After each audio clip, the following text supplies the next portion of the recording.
Secret places always arouse curiosity, but some hold structures that defy even the most advanced logic.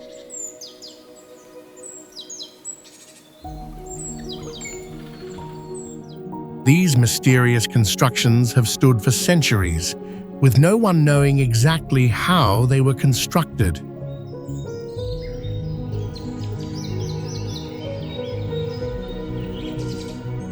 Even cutting-edge engineers admit that certain techniques remain a complete enigma. What seemed simple reveals layers of mystery that modern science has yet to decipher.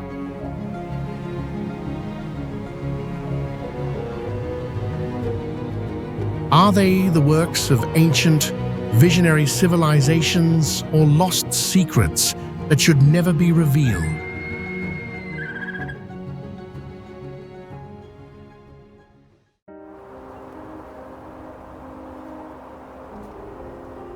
The pyramids of Giza rise from a barren plateau, where the boundary between desert and sky is shaped by massive geometric stone forms as symbols of human power.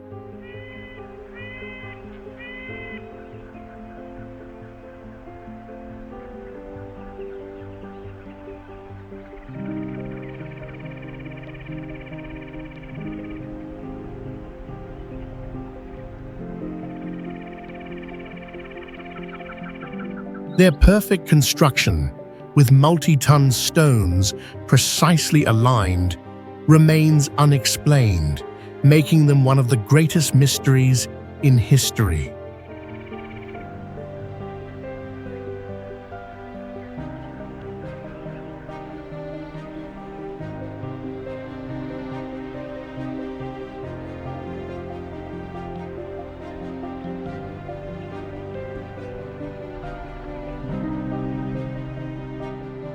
Why such an advanced civilization vanished from this power center without clear signs is still an unanswered question.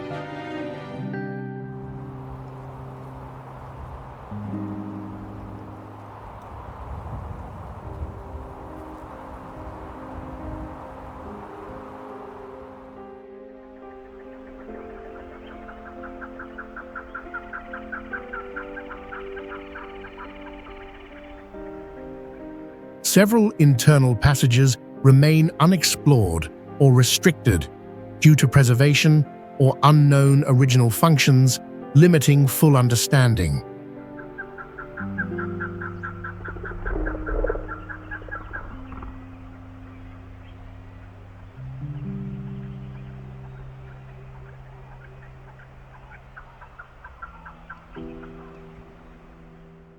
Yet these structures continue to reflect the immense historical role of ancient Egypt, both in burial traditions and advanced societal organization.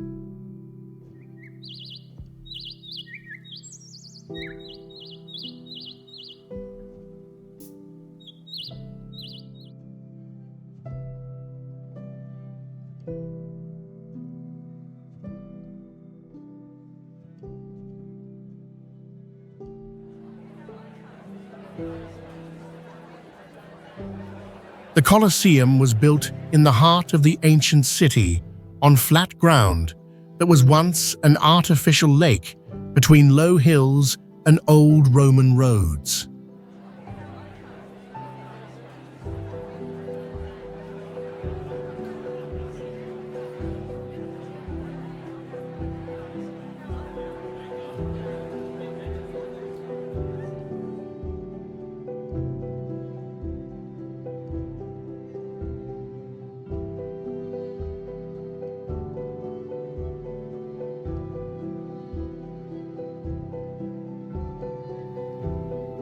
The surroundings combine monumental stonework with open space, giving a sense of overwhelming scale.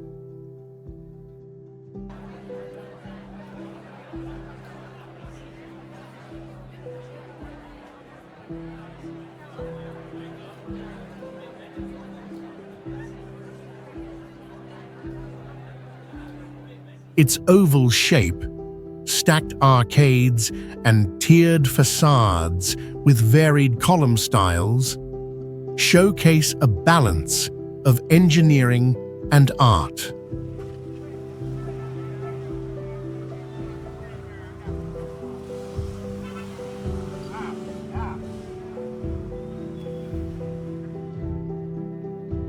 After a major earthquake in the 14th century collapsed its southern side, locals repurposed the stones for other buildings.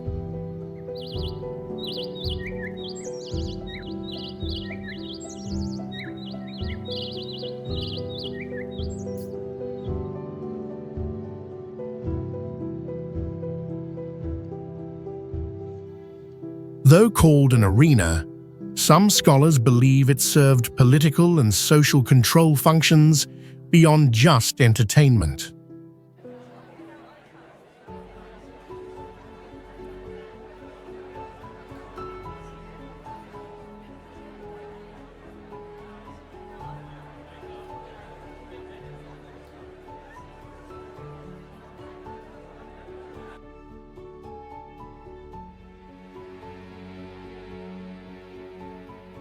The Colosseum was constructed using Roman concrete, limestone, and vaulted brickwork, with layered corridors enabling fast movement of large crowds.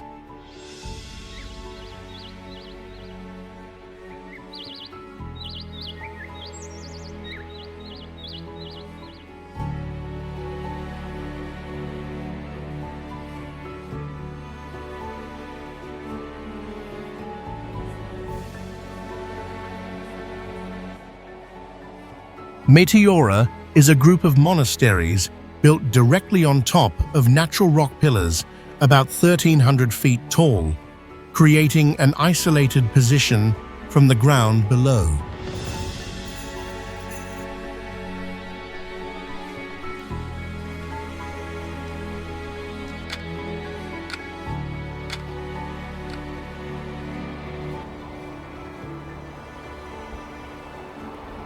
Before roads existed, all building materials were transported up by rope baskets and pulley systems under steep and dangerous conditions.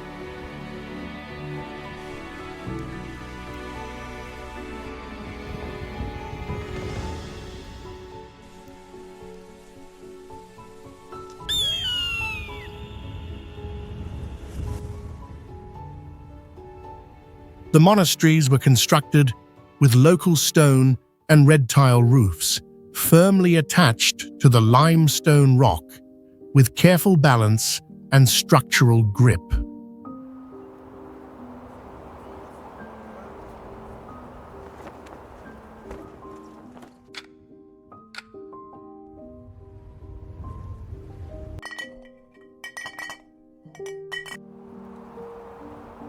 For centuries, this site was used as a secluded religious space, far from conflicts and outside influence.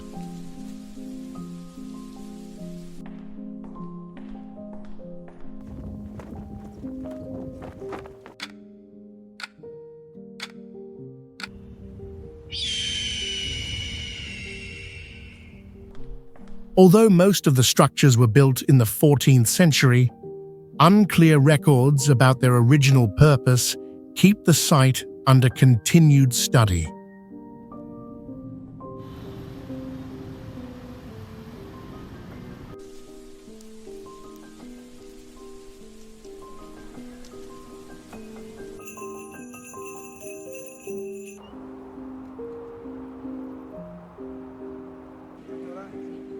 The construction and maintenance of these monasteries without modern tools clearly show the high level of organization and manual skill in medieval times.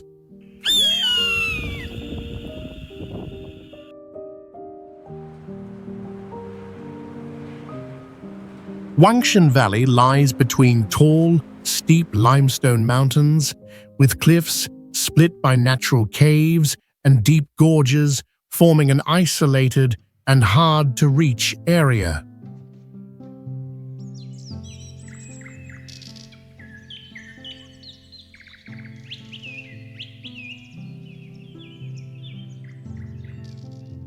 Inside the cliffs are rooms, corridors, and steps carved directly into the rock by hand without using modern tools.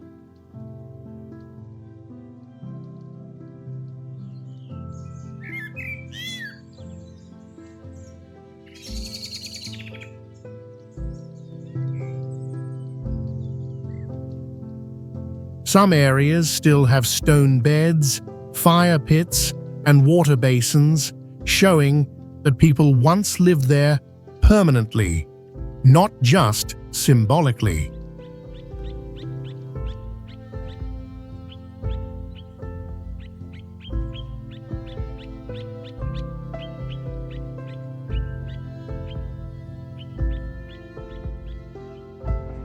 Archaeologists also found many carved symbols and stone engravings, but their meanings remain unclear.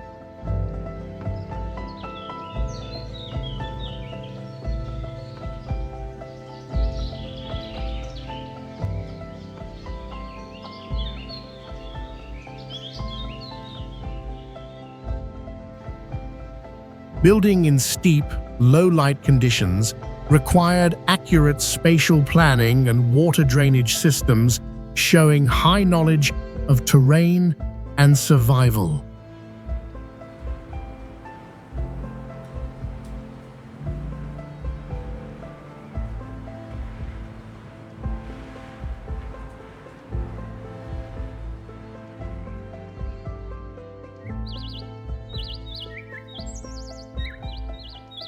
Al-Khazneh appears dramatically between steep sandstone cliffs, where carved walls form a natural corridor leading to a structure etched directly into solid rock.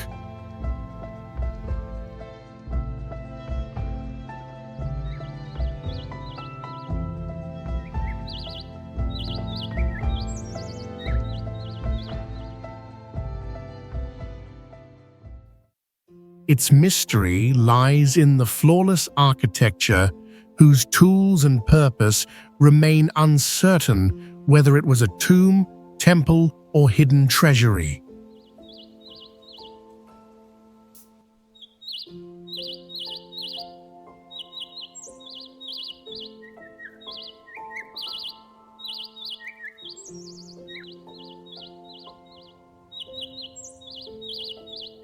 The sudden disappearance of the Nabatean civilization left this site forgotten for centuries without any clear explanation of their decline.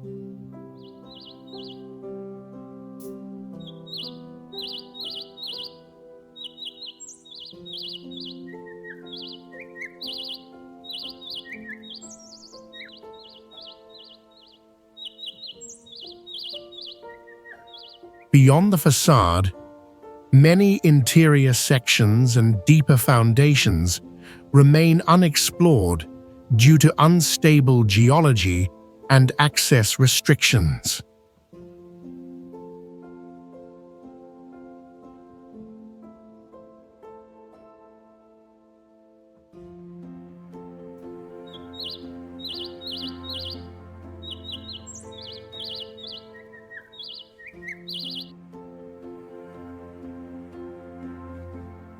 Despite these unknowns, Al-Khazneh still reflects the grandeur of a civilization that once controlled major trade routes across the desert over 2,000 years ago.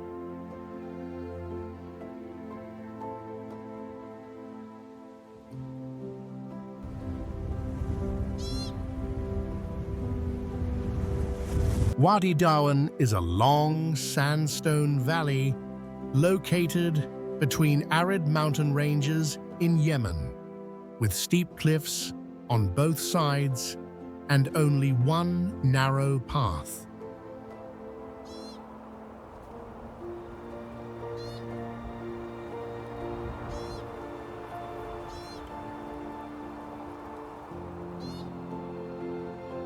The valley is known for its tall, mud brick houses built close together, all in the same color as the surrounding rocks, forming a unified landscape.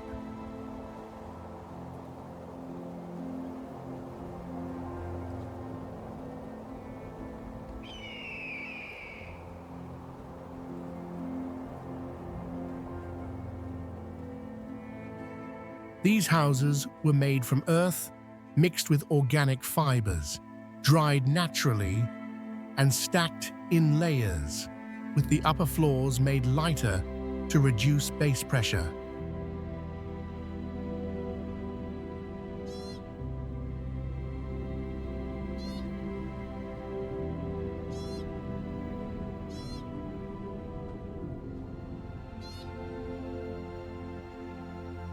A manually built underground water system was created by locals decades ago to fight drought, and it worked well without any modern equipment.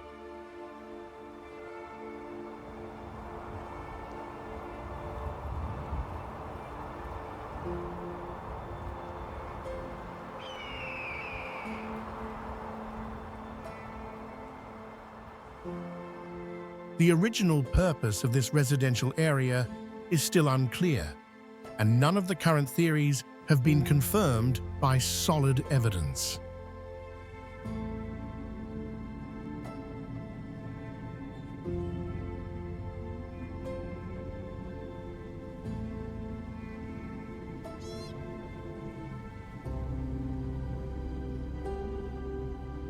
Natural ventilation systems inside the houses were designed to match the dry, hot climate, showing deep knowledge of the local environment.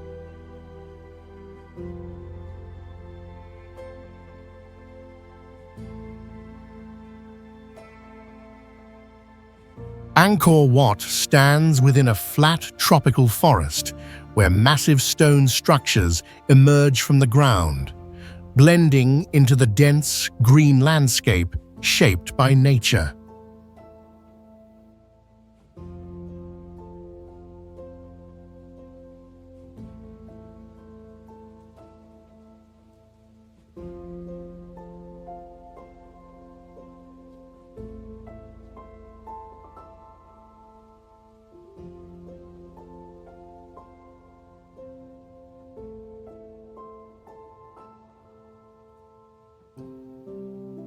Though built in the 12th century, many architectural elements and carvings remain undeciphered, creating ongoing mystery about their true purpose and ancient knowledge.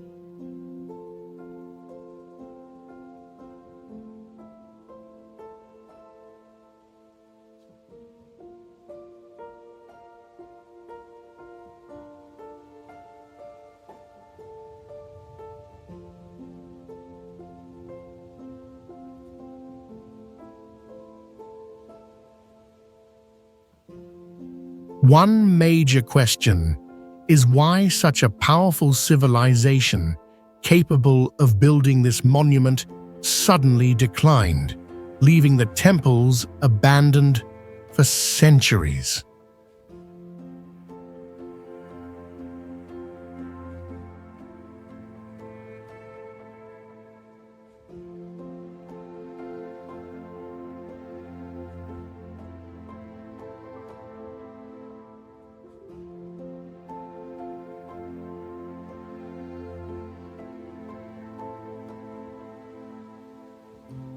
Some parts of the complex remain unexcavated or inaccessible due to political and resource limitations, keeping many historical theories unconfirmed.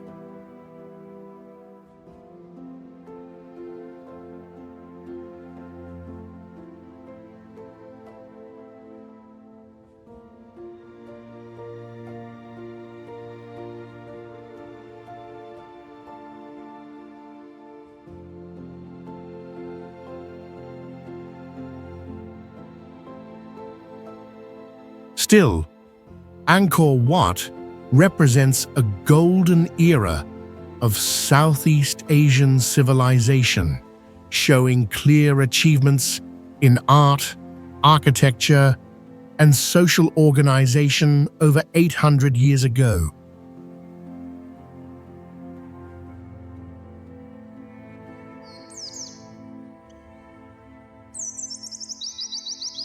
Newgrange is located on open high ground in Ireland's eastern Boyne Valley, surrounded by natural grasslands and waterways that provide effective drainage.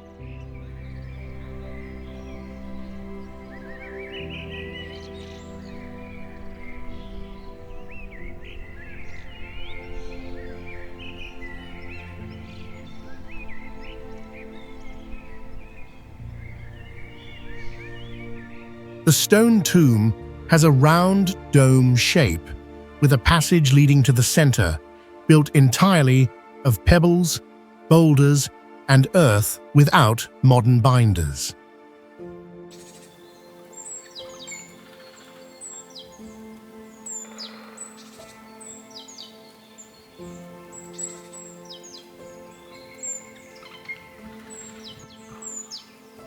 In 1967, archaeologists discovered that sunlight fully enters the main corridor during the winter solstice, suggesting it functioned as a prehistoric observatory.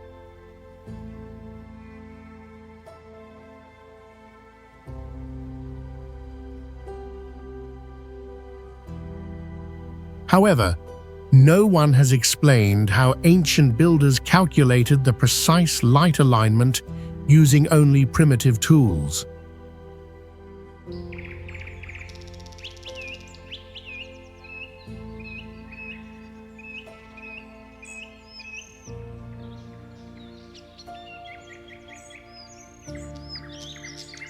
Some stones bear spiral and geometric carvings, yet the original meaning and purpose of these symbols remain undeciphered.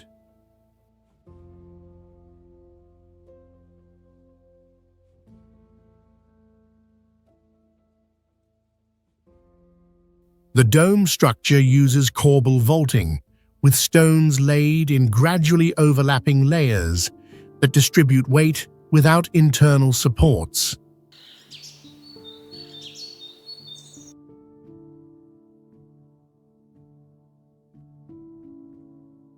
Oya is a coastal town located on the rim of a collapsed volcano about 490 feet above sea level, where tectonic activity formed steep cliffs facing the Aegean Sea.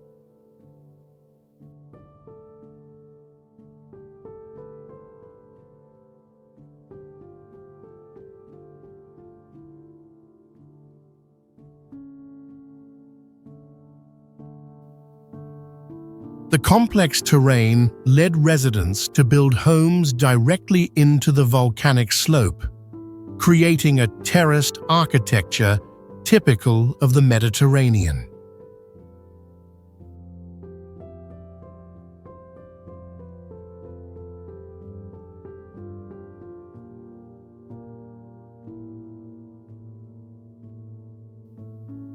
Many foundations and rock chambers beneath current buildings remain unexamined, suggesting an earlier settlement before modern construction.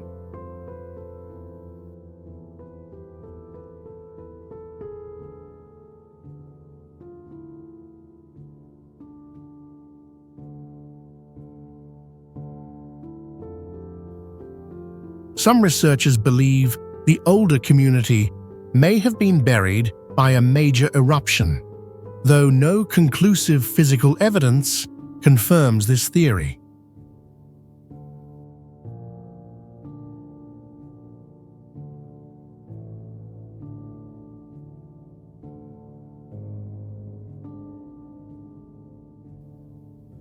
Archaeological efforts are limited due to the town's dense construction and restricted access controlled by private owners.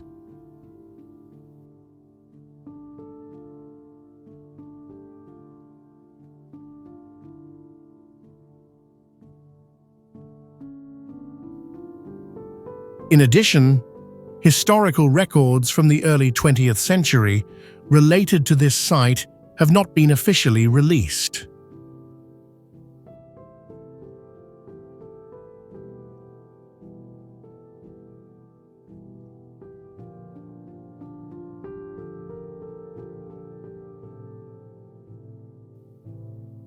Even so, Oya remains a clear example of how coastal Aegean communities adapted their architecture to volcanic terrain.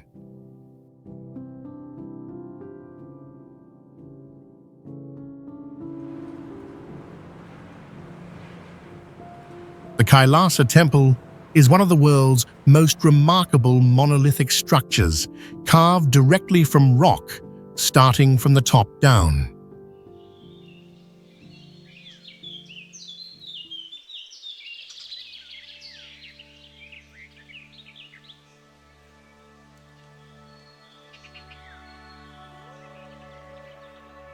Its mystery lies in the complete absence of records, detailing the tools or methods used to sculpt deep within solid rock.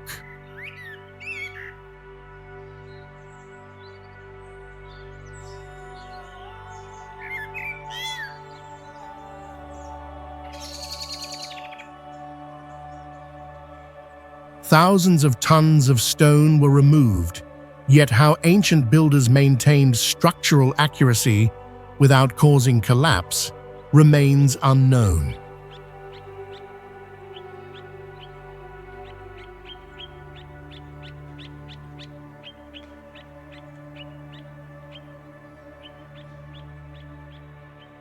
Some theorize that carving top-down helped avoid failure, but it's unclear how they calculated perfect proportions from the start.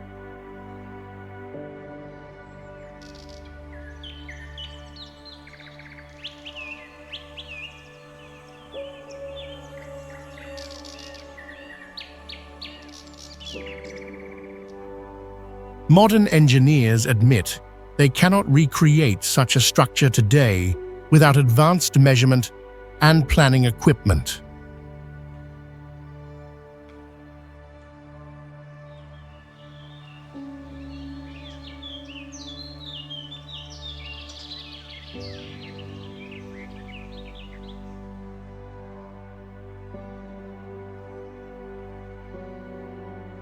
The Hanging Monastery was built on a vertical cliff, more than 200 feet above the ground, creating a structure that is impressive in both strength and balance.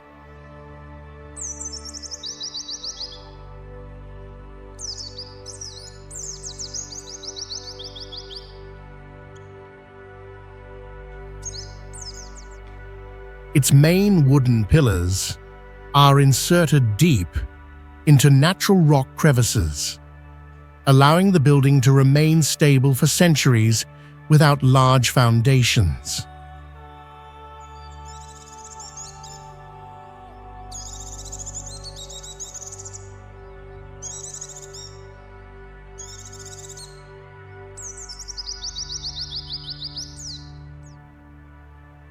The monastery combines three major schools of thought: Buddhism, Taoism, and Confucianism in a single space, showing the ancient era's inclusive religious thinking.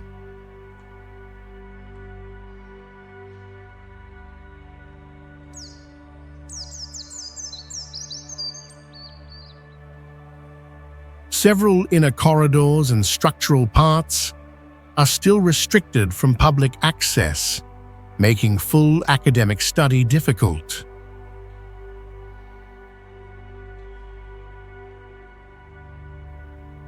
Some stone roots and foundations once described in old records have now disappeared, suggesting a lost ancient community may have existed in this region.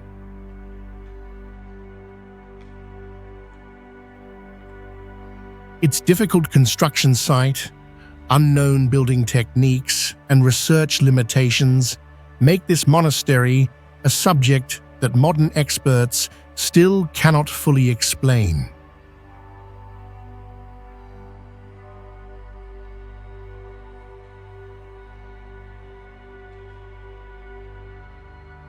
Thiksey Monastery sits on a high hill in the Himalayas, famous for its unique terraced architecture perfectly blending with the magnificent natural scenery.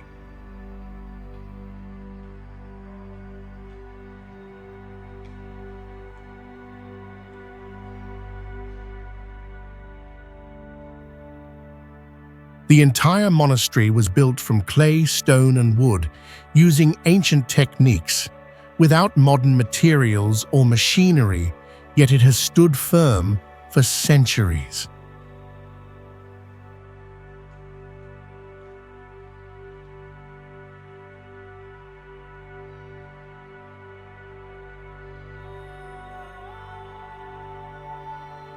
Thiksey's most remarkable feature is its giant statue of Maitreya Buddha, intricately carved and meticulously decorated, showcasing the exceptional artistic skills and craftsmanship of local people.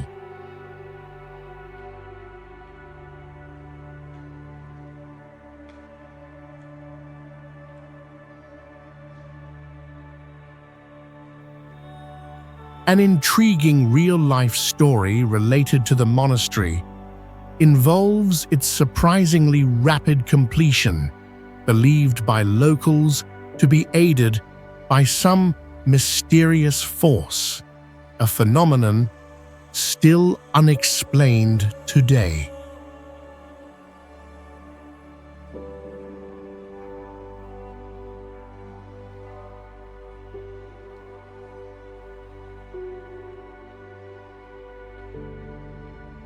Scholars have raised questions about the true purpose behind the special structure and the unusual arrangement of Buddha statues inside, significantly different from other Buddhist buildings in the region.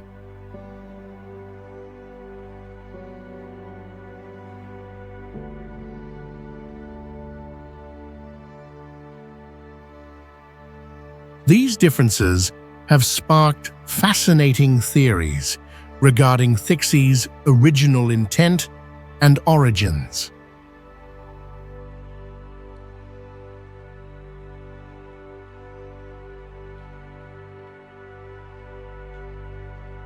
Machu Picchu sits on a remote Andean ridge in Peru, astonishing for its isolation and unmatched stonework that defies modern replication.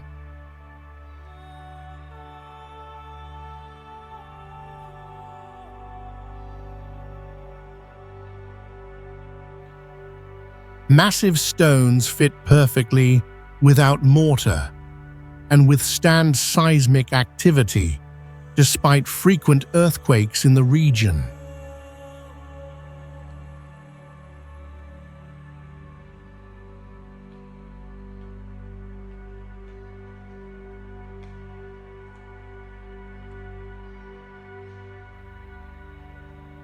A hidden drainage system beneath the site prevents erosion and flooding, functioning flawlessly for centuries.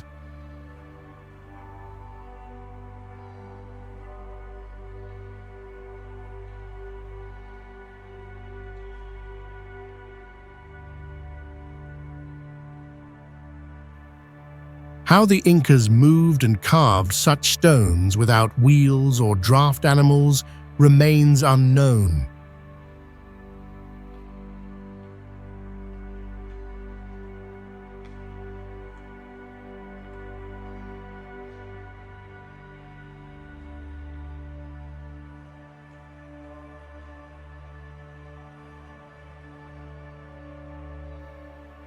Many structures align with astronomical events, indicating a fusion of cosmic knowledge and sacred planning.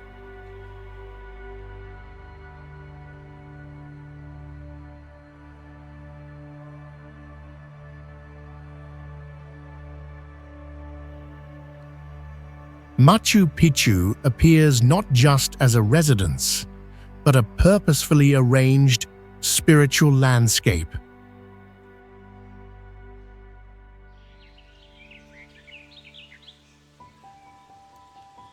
Civita di Bagnoregio was built on a soft rock platform about 1440 feet high, where constant erosion makes the town appear isolated in a wide valley.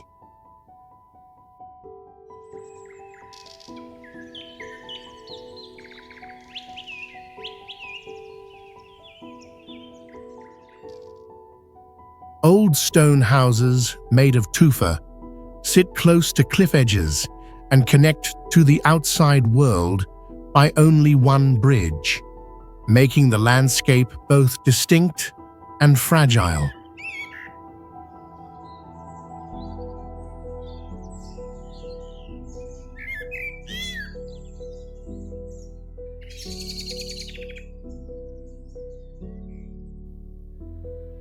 Many underground tunnels, ancient wells, and subsurface spaces have never been fully studied due to unstable ground and lack of official mapping.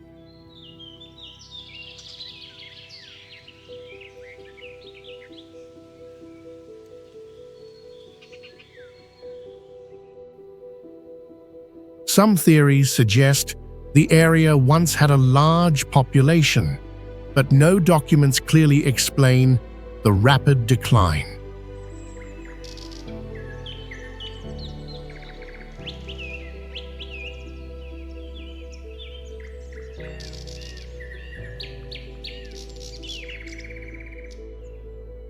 Still, Civita preserves many medieval architectural features and shows how ancient European communities adapted to unstable terrain.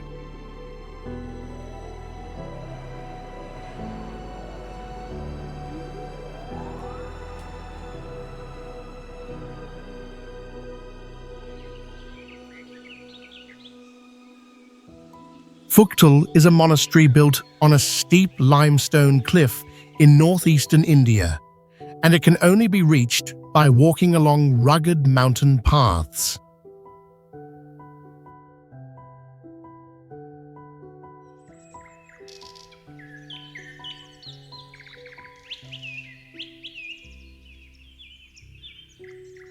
The monastery surrounds a large natural cave, and its wooden and stone structures are attached directly to the vertical rock face.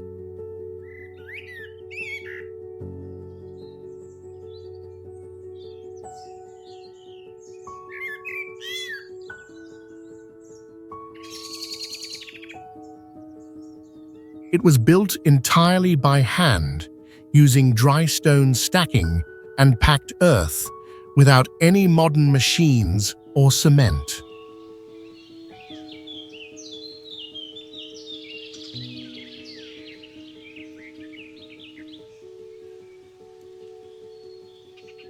Some believe the area once had spiritual or strategic importance, but there is no confirmed evidence.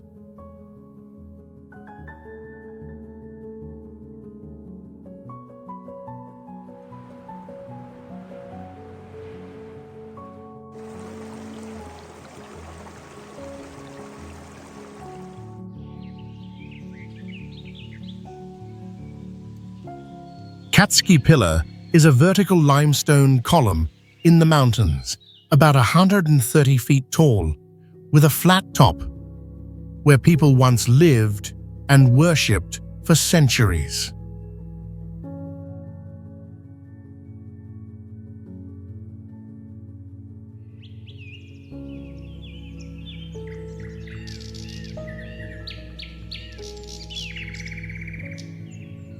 On top of the pillar is a small monastery built without any recorded documents about when or how it was constructed.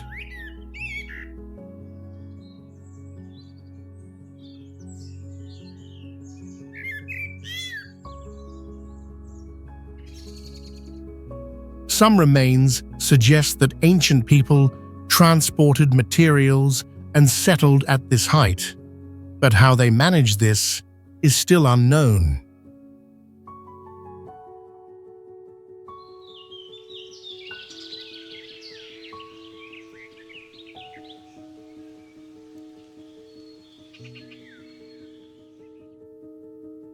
Research is still strictly limited, and only a few individuals are allowed to climb to the top to examine the remaining structure.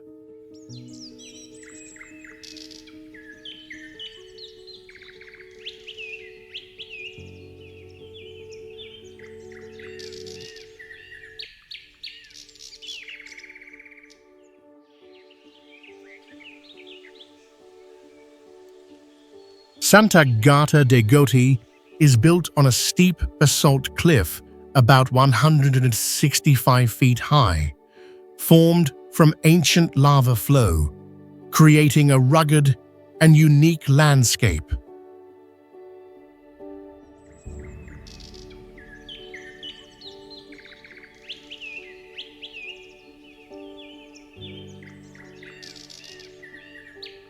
The entire town sits close to the cliff's edge, with stone buildings tightly connected, giving the impression of hanging above the ground.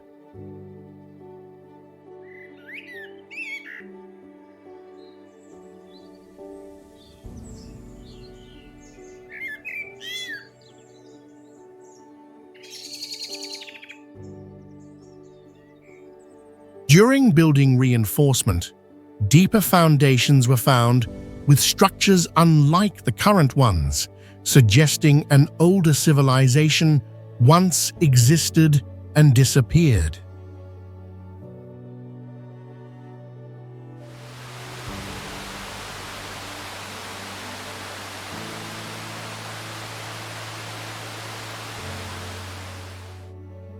Even so, the remaining structures still reflect traces of multiple historical periods across the Italian peninsula.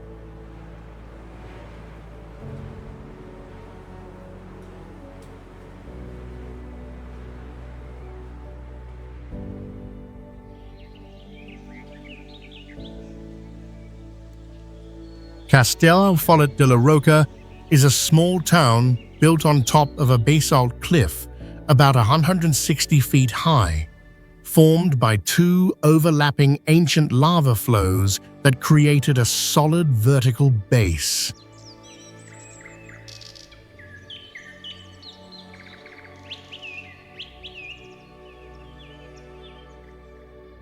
The entire town sits right at the edge of the cliff, with stone houses tightly packed as if clinging to the vertical terrain, making it one of the most unique urban settlements in the Iberian Peninsula.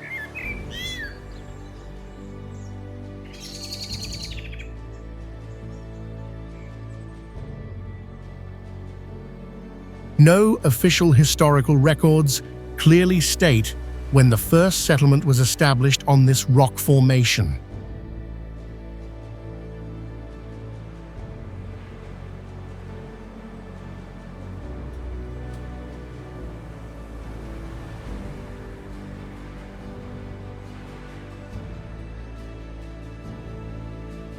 Some theories suggest it was once a refuge for an ancient community during a time of unrest, but no archaeological remains confirm this idea.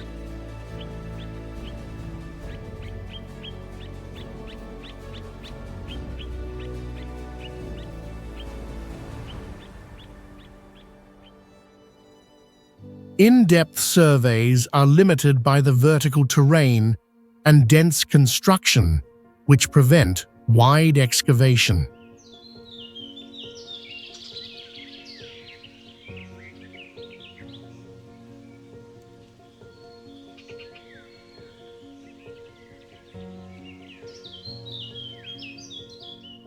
Even so, the town's long-standing presence and adaptation to extreme geography highlight its historical value and unique construction techniques.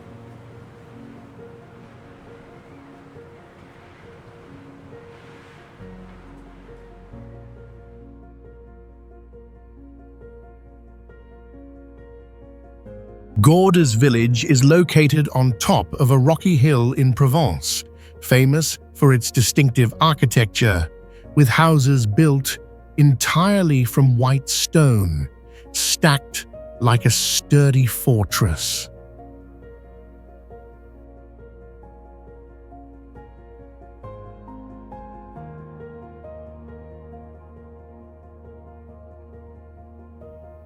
The natural scenery surrounding Gordes is mesmerizing, featuring wide valleys, fragrant lavender fields, and the bright, golden sunlight characteristic of southern France.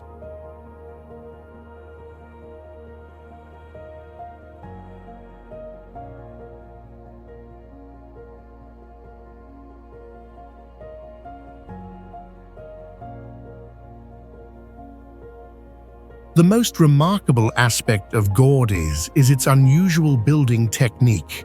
All houses and structures stand firmly for hundreds of years without any cement or adhesives.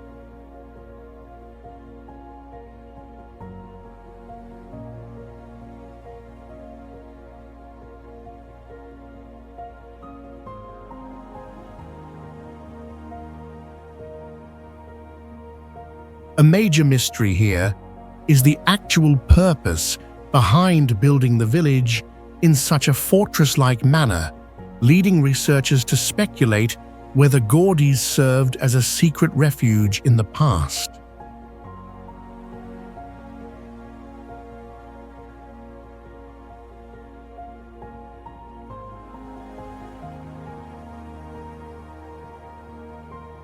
A notable real-life story recounts that during World War II, Gordes played a crucial role as a secret base for the French resistance, effectively utilizing its rugged terrain and unique building structures to avoid detection.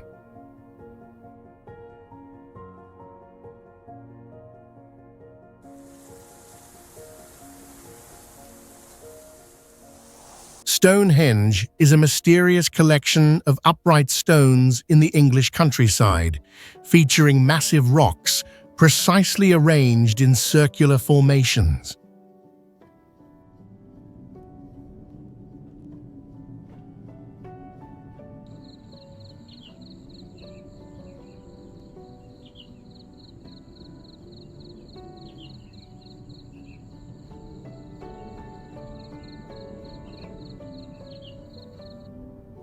What baffles experts is how ancient people transported these multi-ton stones across dozens of miles without advanced tools.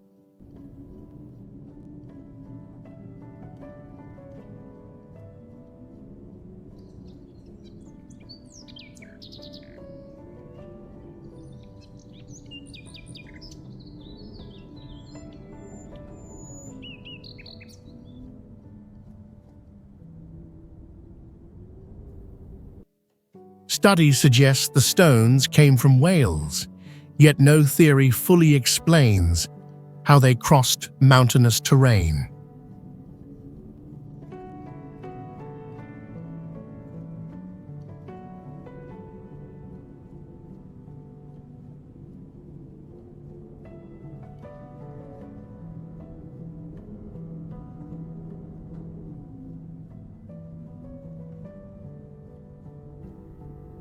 Another enigma is the alignment of the stones with solar events, reflecting sophisticated astronomical knowledge.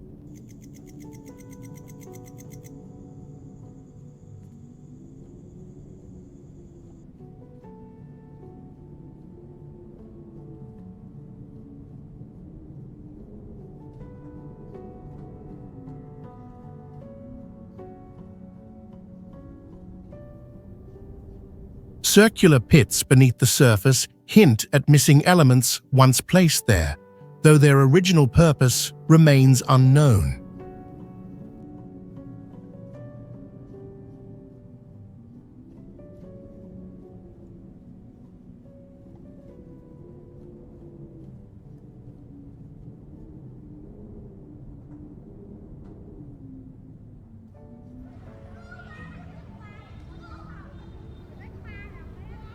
At one point, authorities restricted deeper excavations due to concerns about damaging uncharted underground structures.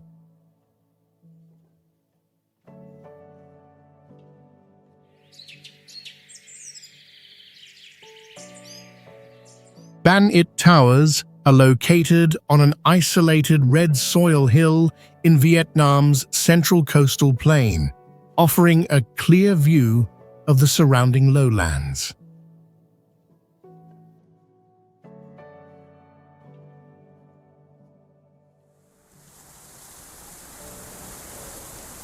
The towers display traditional Sham architecture with tightly stacked, baked bricks that stand firm for centuries without any visible mortar.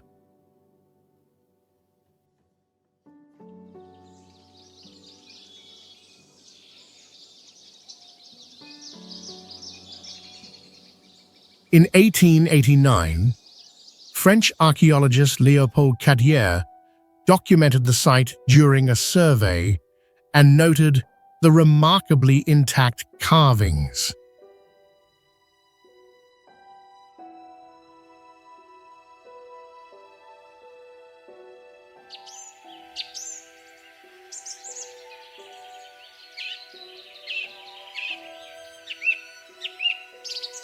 To this day, the reason why the towers were built in such an isolated location, far from ancient settlements, remains unknown.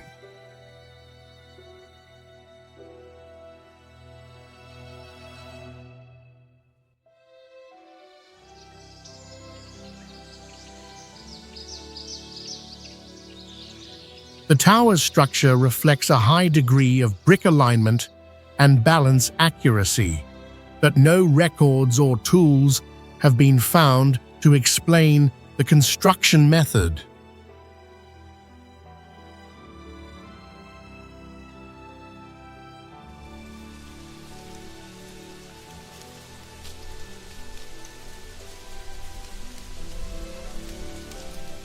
Inside the main tower, traces suggest that special rituals or activities may have taken place, though their exact purpose is still a mystery.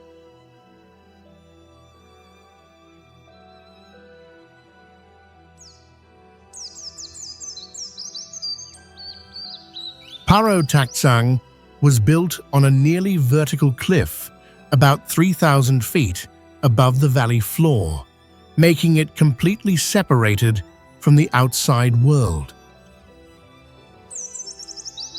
The structure includes many connected buildings with corridors and balconies supported by wooden frames embedded into the rock without any modern technology. In a major fire in 1998, the monastery was almost completely destroyed and later rebuilt using traditional materials like wood, stone, and natural paint. One special detail is that the original purpose of the monastery is still unclear, with some old records suggesting it was used as a temporary ceremonial space.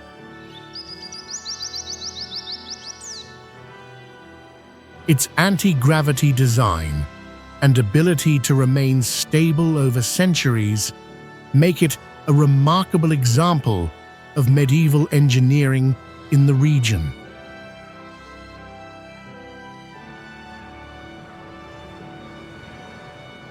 Sumela Monastery was built on a vertical cliff nearly 1,200 feet high, attached to the mountainside and overlooking a deep, forested valley.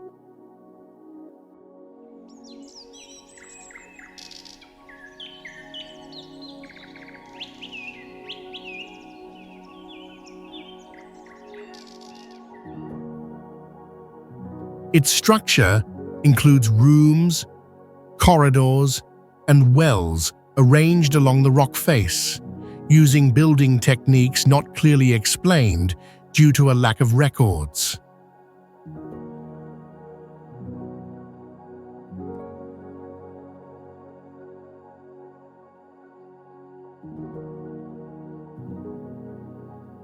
Some areas of the monastery are still restricted for preservation, making full surveys difficult.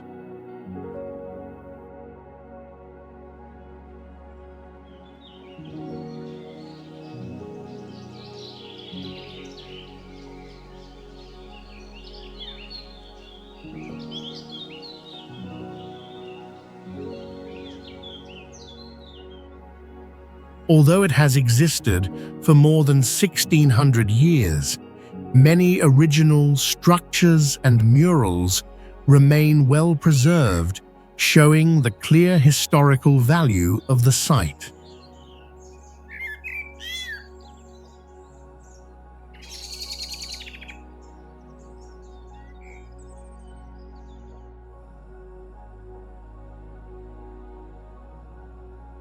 Setenil de las Bodegas is a stone town built inside large rock formations along a canyon, where many houses use natural rock arches as roofs instead of full construction.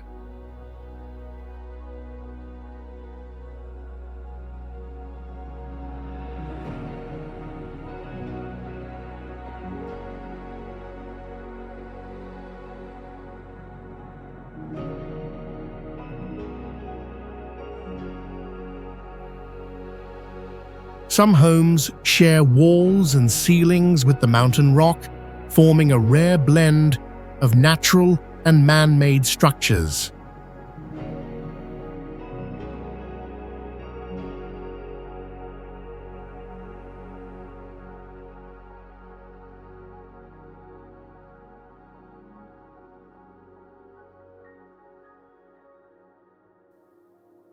Several buildings extend deep into the rock, but no technical maps or ancient documents clearly show their internal layout.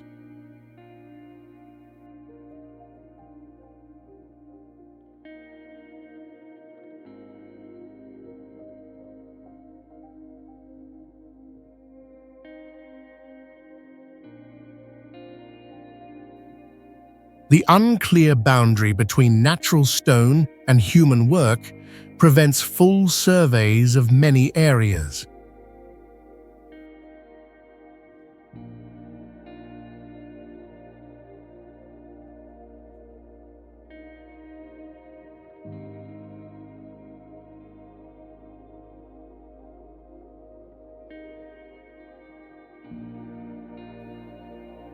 Some underground spaces might have belonged to ancient communities, but there is no solid proof due to missing historical records.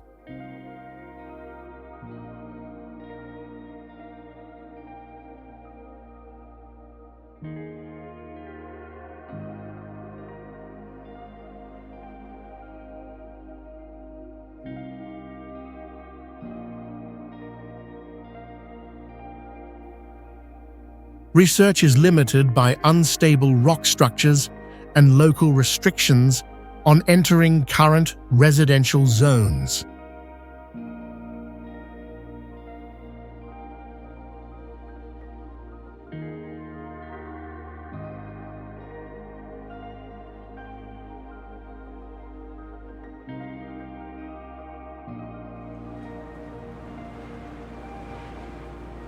Bonifacio was built on white limestone cliffs about 230 feet high, with the base eroded to make the town appear to hang over the sea.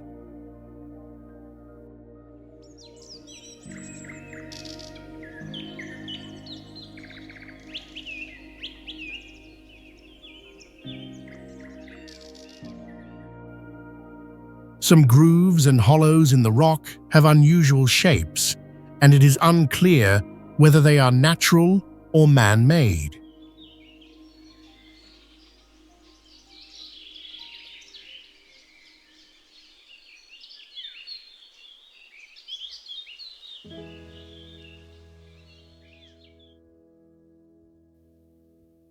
Underground caves that go deep into the cliffs remain mostly unexplored due to dangerous terrain and risk of collapse.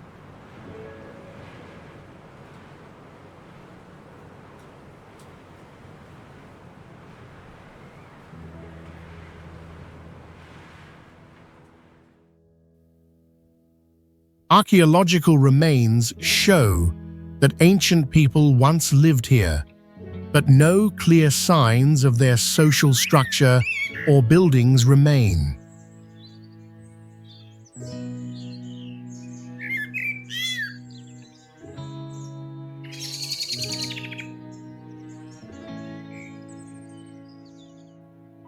However, medieval fortifications still survive and show the strategic importance of this location in maritime history.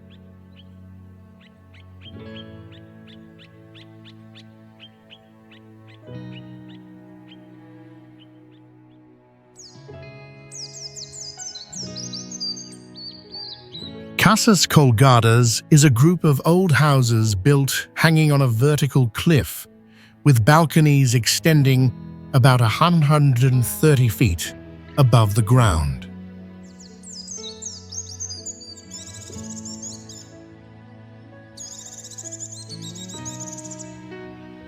The construction method, using the cliff face and rough terrain, raises questions about why this site was chosen and how it was built in the Middle Ages.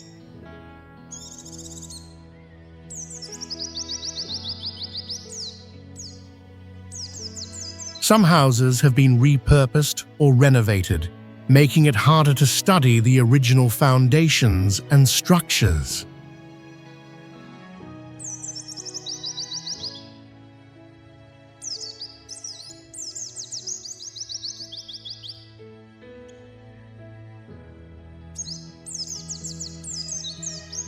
Records about the origin of the site are incomplete, and some historical documents have not been publicly released.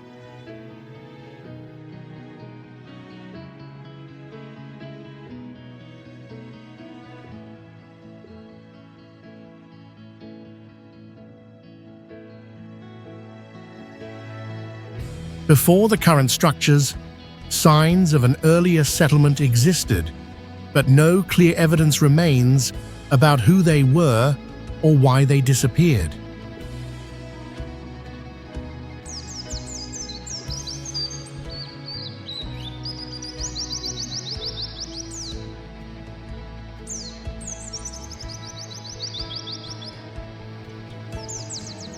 Despite damage from time and weather, many original features such as wooden frames, glass windows, and stone balconies are still preserved from the 15th century.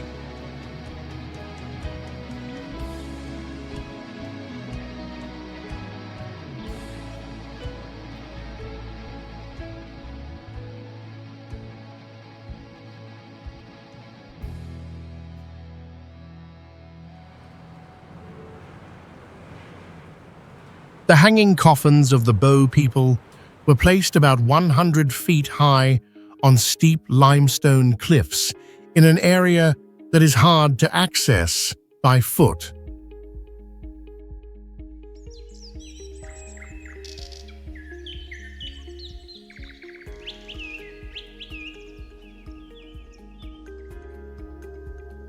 The wooden coffins are simple, and some still contain human bones and bronze objects, showing they were used for people of high status.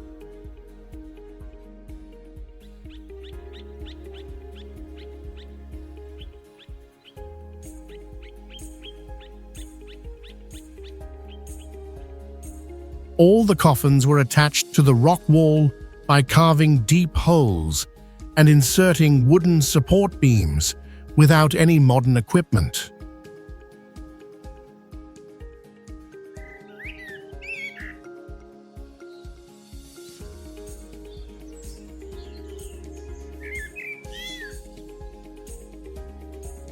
To lift the coffins to that height, they may have used long wooden ladders or handmade scaffolding under very dangerous terrain.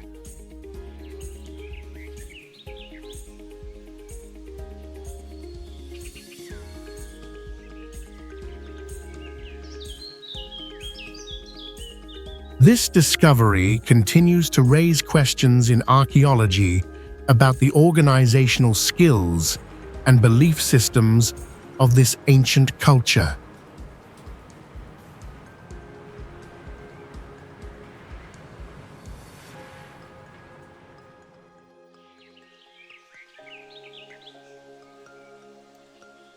Ostrog Monastery was built directly into a vertical limestone cliff at about 2950 feet high.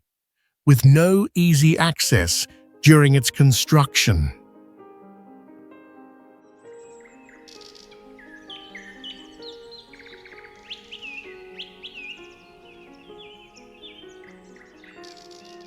The methods used to move materials and workers to that height are still unclear, since it was built in the 17th century without modern lifting tools.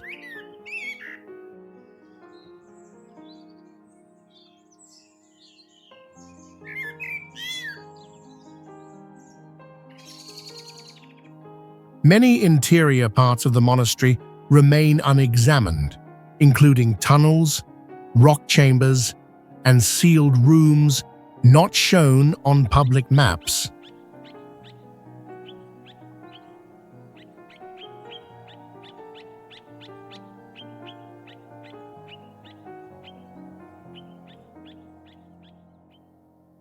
Access to these areas is restricted by the church, and the dangerous terrain, such as cliff edges and narrow gaps, limits research activities.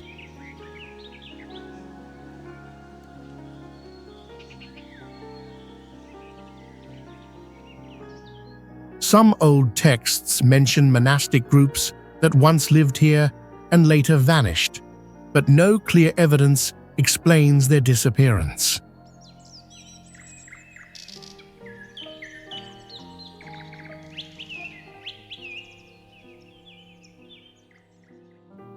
Despite this, the monastery continues to serve religious purposes and has remained almost unchanged for over 300 years.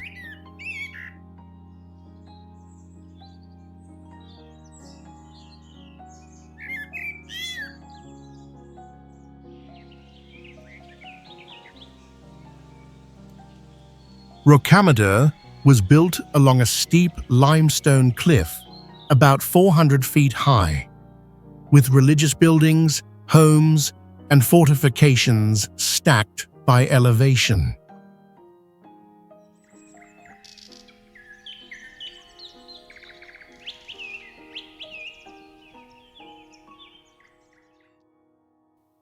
All structures used local limestone, red tile roofs, and stone walkways and stairs attached directly to the cliff face.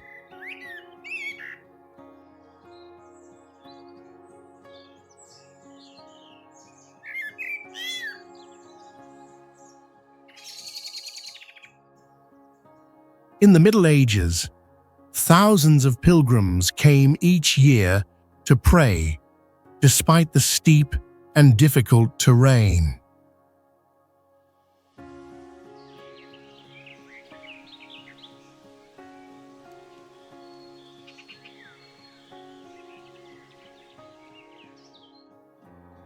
An unidentified mummy was found inside the chapel and believed to be a monk with healing powers, adding to the site's sacred reputation.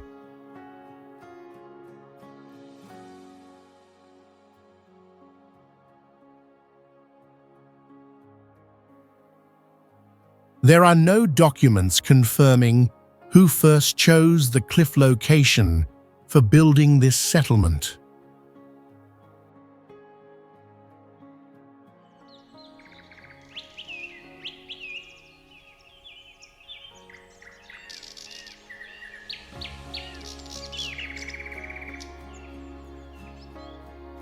Some believe the high and isolated setting was meant for ancient religious rituals.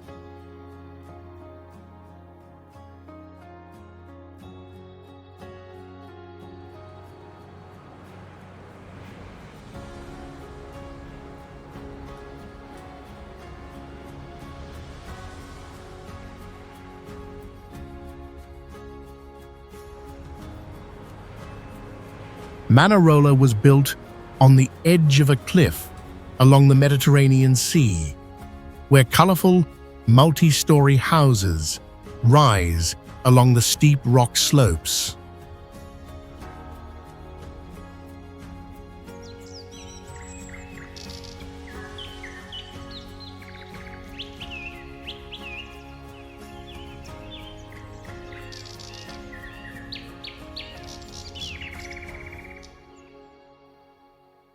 Some underground stone structures have unknown origins and do not match later architectural styles, suggesting an earlier community may have existed here.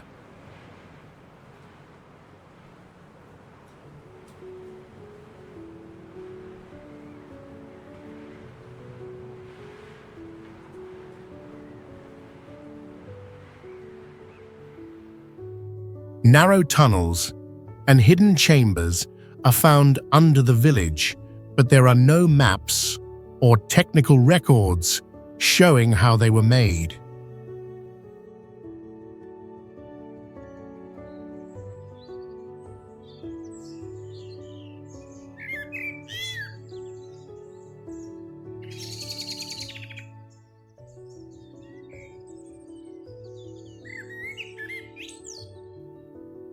No official archaeological excavation has been allowed, partly because of strict preservation laws and the difficult terrain.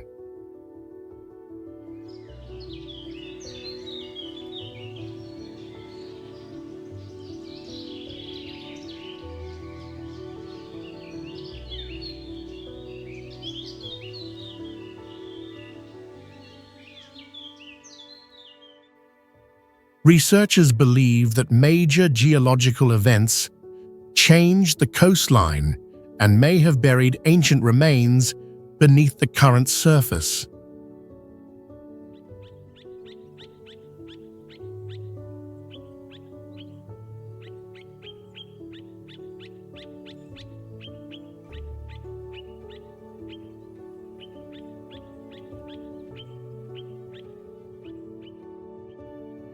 Manarola is one of the few coastal settlements that has remained stable since medieval times, untouched by modern urbanization or political shifts.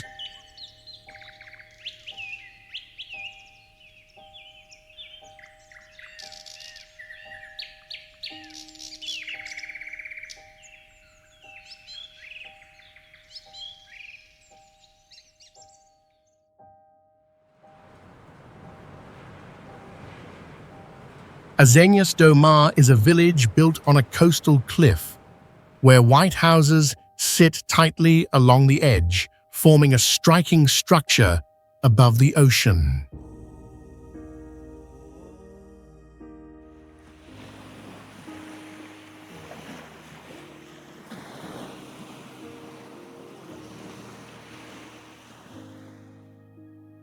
The terrain includes vertical rock walls about 100 feet high, shaped over time by waves and wind, giving the area the look of a natural sculpture.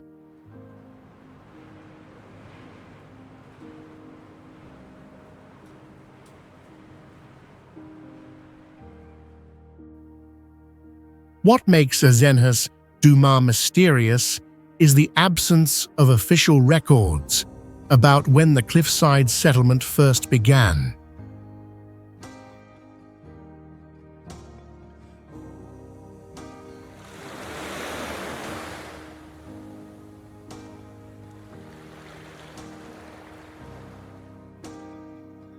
Some ancient foundations and structures suggest that an earlier community once lived here and later vanished.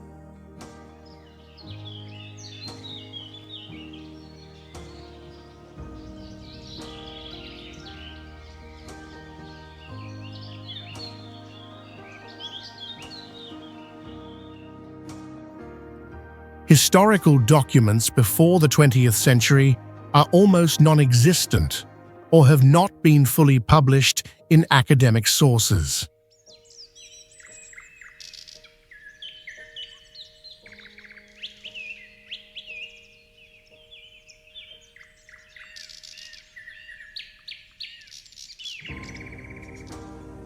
Even so, the continued presence of cliffside buildings over centuries reflects a long-term settlement adapted to harsh coastal terrain.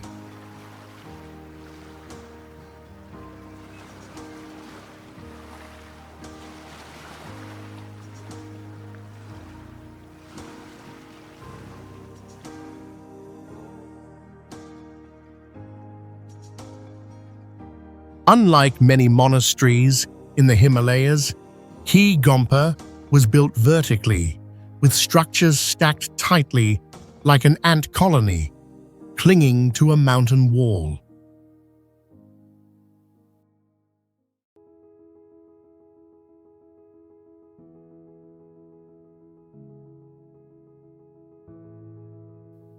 At about 3,500 feet, its cliffside location offers a strategic valley view, but also makes access and research extremely difficult.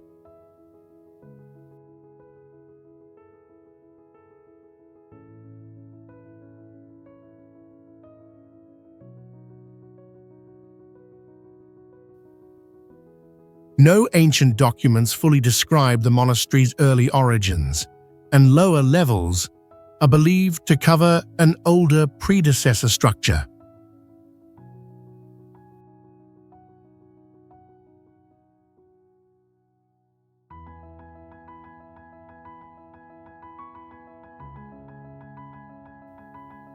Local legends speak of earlier short-term settlements before the monastery was formally established, though no archaeological proof confirms this.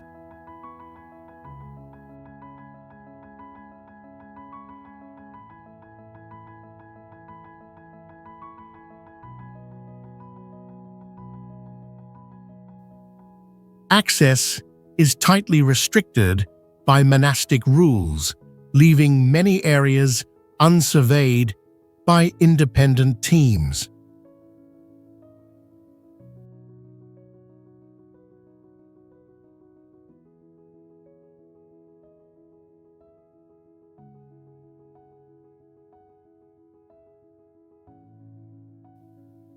Yet the monastery's continuous spiritual role over centuries has secured its status as a lasting landmark in the harsh, high Himalayas.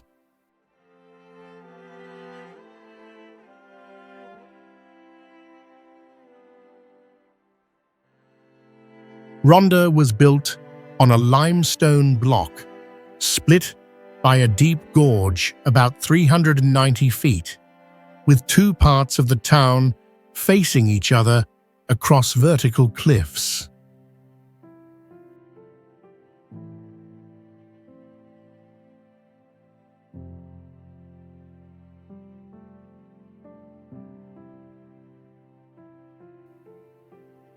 An old stone bridge connects both sides and serves as the city's landmark, showing advanced construction skills from the 18th century.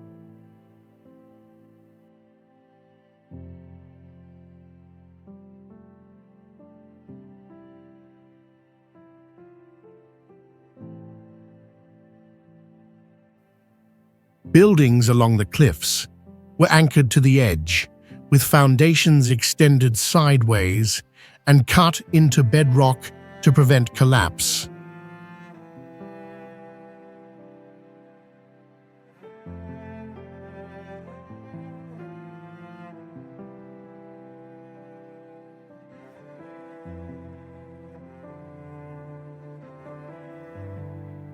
A major landslide in 1917 damaged a cliffside road, but historic homes remained stable due to thick, load-bearing walls and natural stone-based foundations.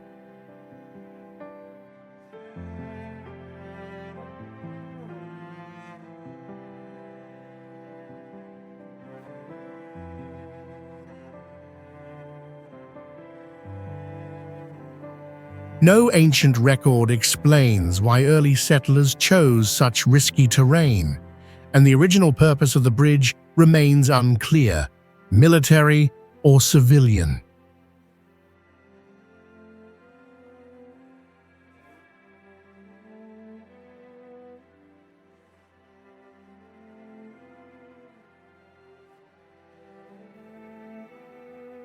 Some drainage systems still use underground channels carved into the limestone, proving strong geological knowledge in early urban design.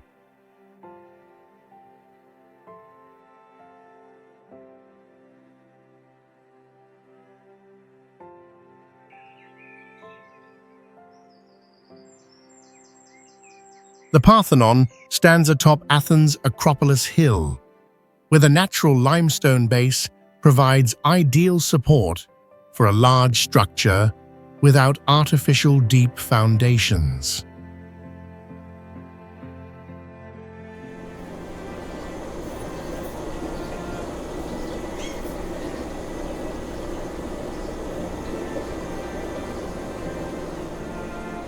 Its marble columns surround the structure, but what few notice is that no part is perfectly straight. Columns are slightly curved, and the floor subtly arches upward to correct visual distortion.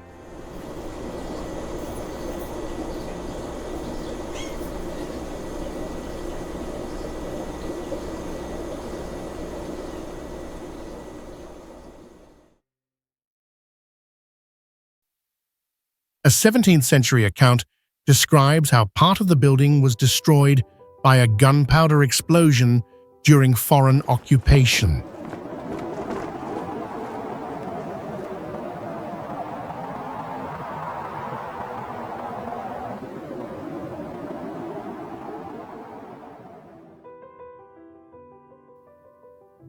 Modern engineers are surprised that its blocks were assembled using grooved joints and bronze pins without mortar, yet the structure remains largely intact.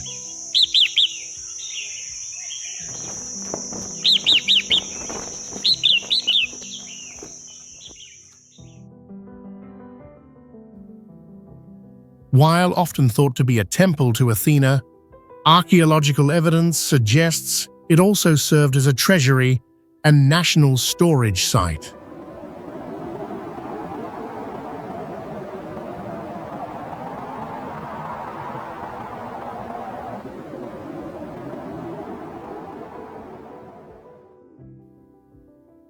Techniques such as surface treatment for light reflection and precise micro-curvature alignment have yet to be fully explained.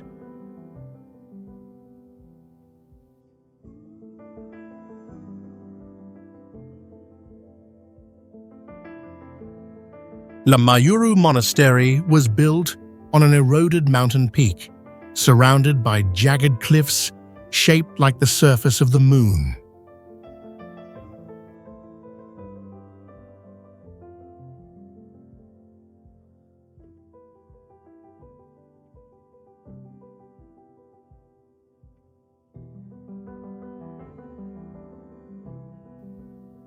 The monastery is arranged along steep slopes, with small buildings attached to the hillside, using rammed earth, loose stone, and wood in place of modern materials.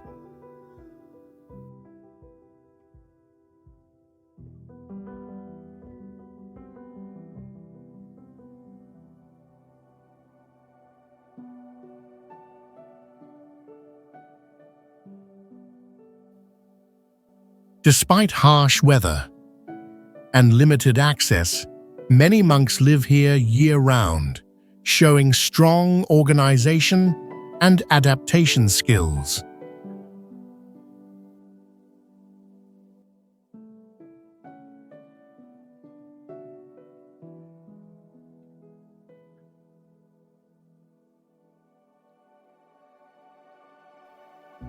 Some old texts say the site was once a lake bed that was drained to build the monastery, but there is no archaeological proof.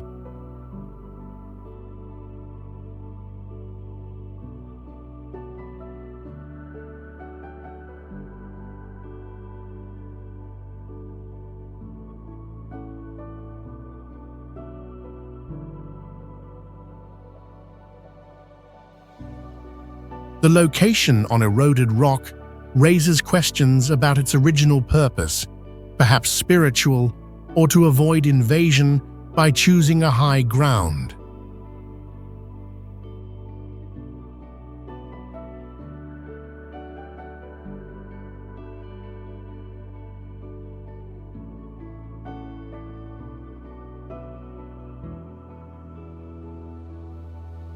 The entire monastery stands out from the yellow-grey stone, yet blends with the natural landscape without disturbing its contours.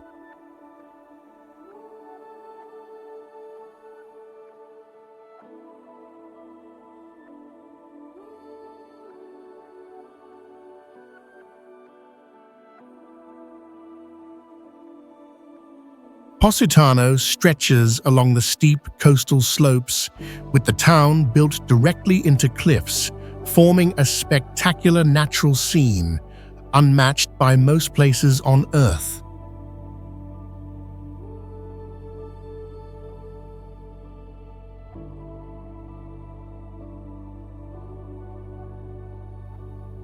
Its brightly colored houses appear layered on top of each other, reflecting sunlight and blending with the deep blue of the Mediterranean in a striking harmony.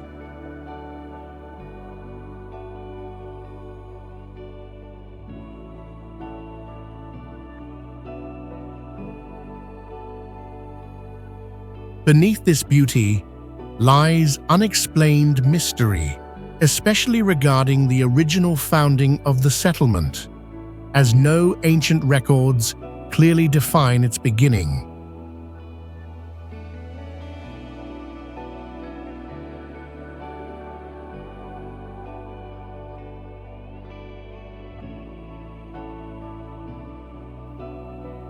Some theories suggest it was once part of a coastal civilization that disappeared due to geological upheaval, with remnants buried under layers of limestone.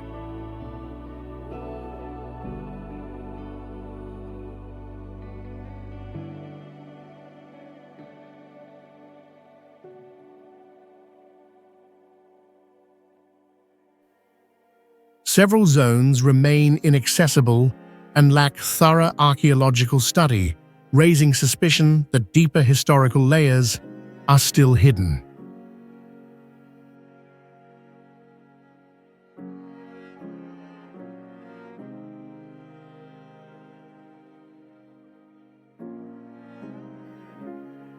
Despite the lack of documents, architectural elements and ancient stone staircases point to its existence and relevance since the Roman Empire period.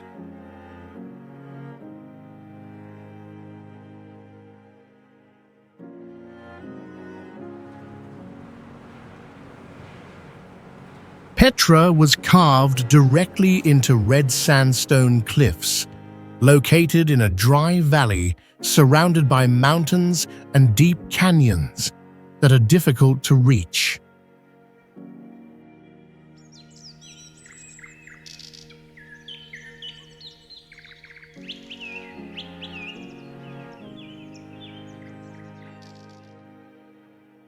Its most unique feature is that the buildings were not constructed traditionally, but carved from solid rock, including tombs, temples, and large chambers.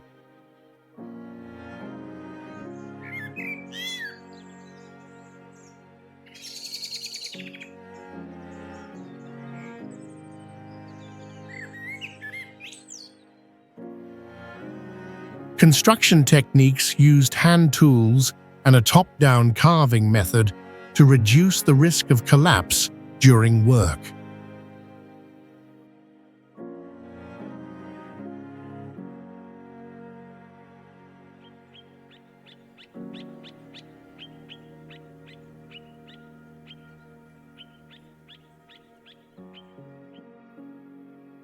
In 1812, Swiss explorer Johann Burckhardt rediscovered Petra after it had been forgotten by the outside world for centuries.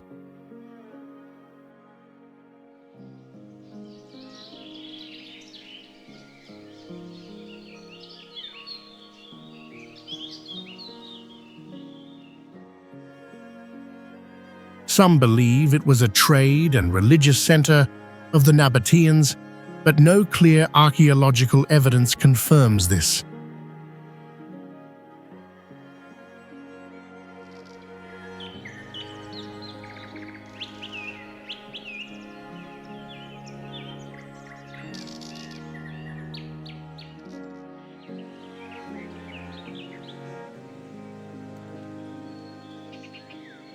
The Great Wall of China stretches for thousands of miles, crossing mountain ranges, deserts, and highlands, forming a defensive line that blends with the natural terrain.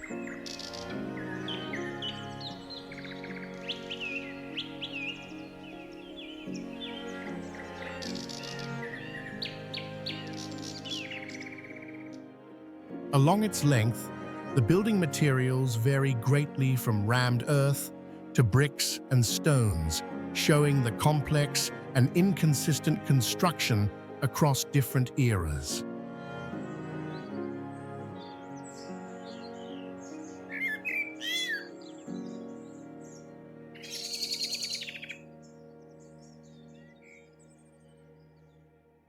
Many sections of the wall lack clear military functions, leading researchers to question the original purpose of the structure.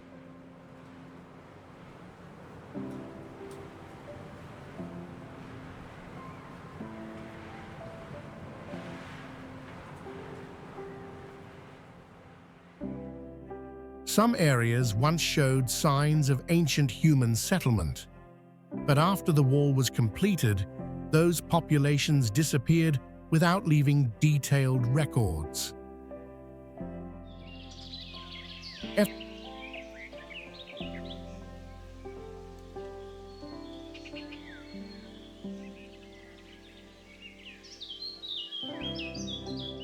Efforts to fully investigate the wall are limited because many parts are buried or located in restricted zones. Over the centuries, the wall reflects the historical shifts of multiple dynasties, revealing changes in politics.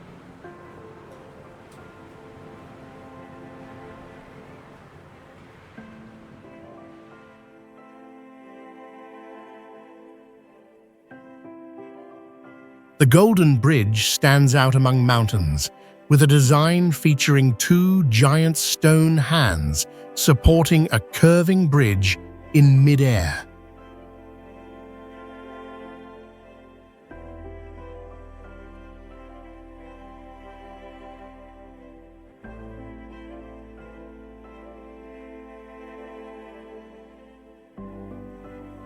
Its intrigue lies in blending symbolic aesthetics with construction techniques that remain partly unexplained, especially the link between the hands and the deck.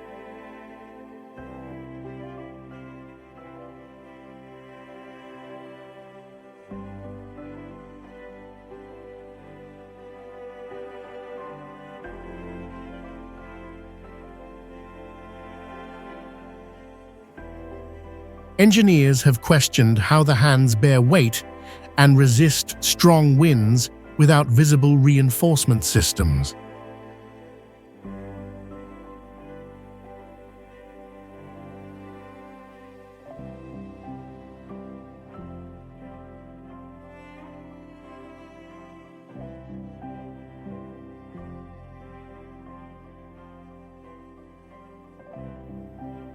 The hands are built with steel cores and light outer materials, but casting them at elevation without massive fixed molds is still unclear.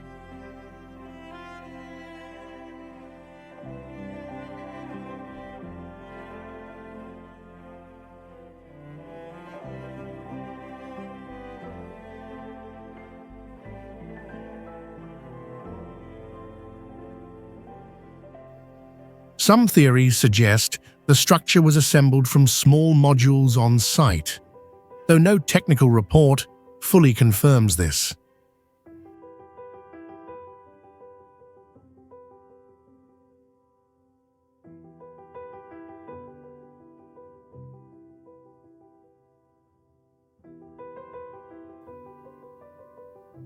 The bridge's span over a valley without additional support pillars raises curiosity about its actual load-bearing engineering.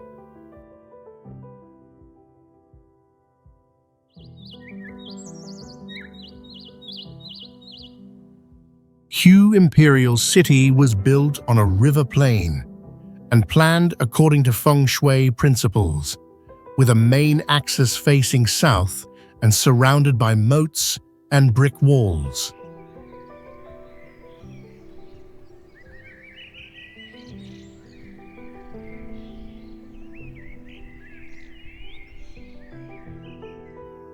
The site is divided into concentric zones, with the imperial and forbidden cities at the center, reflecting a tightly controlled palace structure.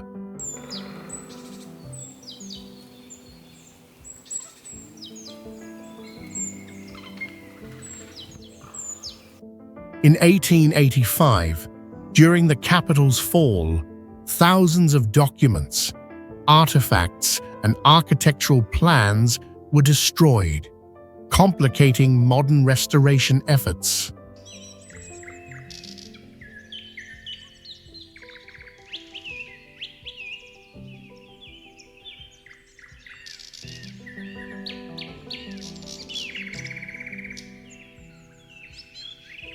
Certain gates, roofs, and corridors still puzzle engineers with their resilience to storms, despite lacking reinforced concrete.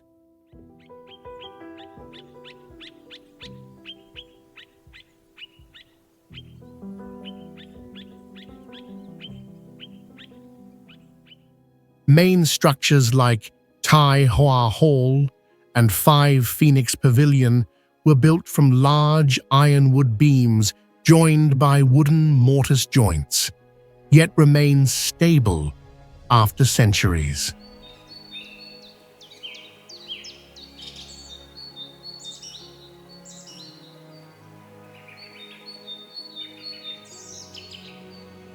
The calculated spacing, symmetry, and wind alignment in the site layout are considered remarkable examples of ancient planning techniques.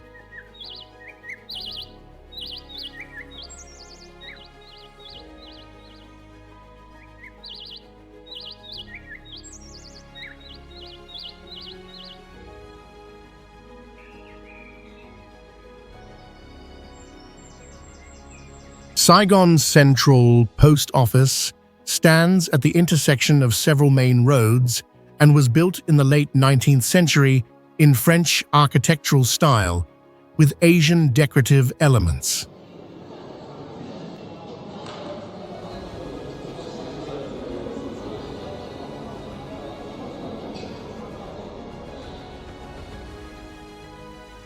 The structure features a symmetrical layout, large steel frames, and thick brick walls, with a central vaulted roof that naturally ventilates without air conditioning.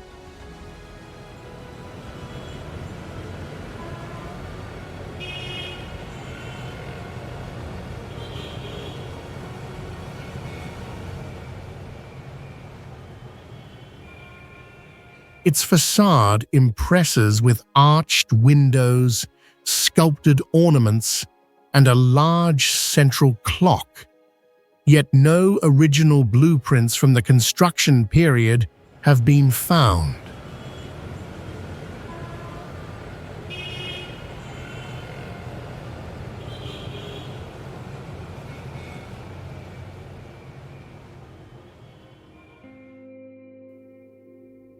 In 1975, the post office continued operating without interruption, even during major political transitions.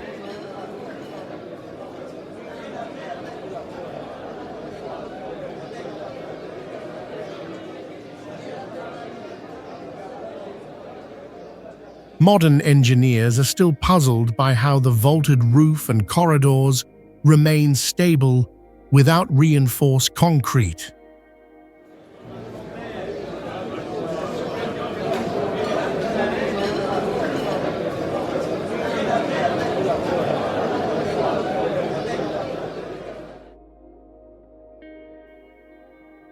The underground water drainage and signal conduit systems were part of the original plan, showing an advanced level of infrastructure design for its time.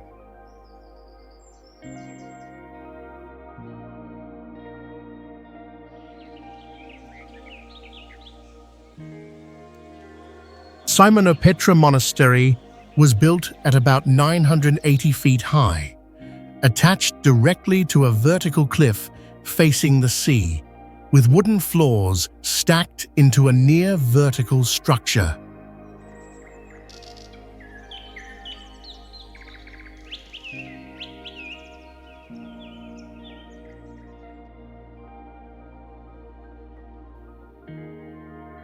There are no technical records from the 13th century showing how materials were moved and construction was done on such steep, windy terrain.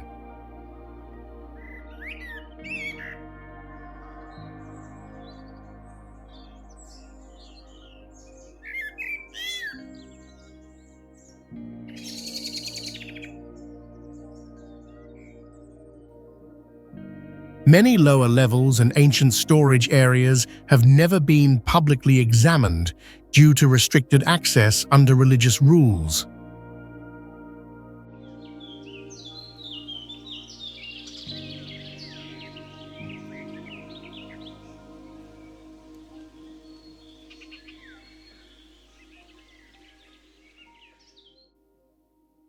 Some old manuscripts mention monk groups that existed before the monastery was officially founded, but their identities and disappearance remain unknown.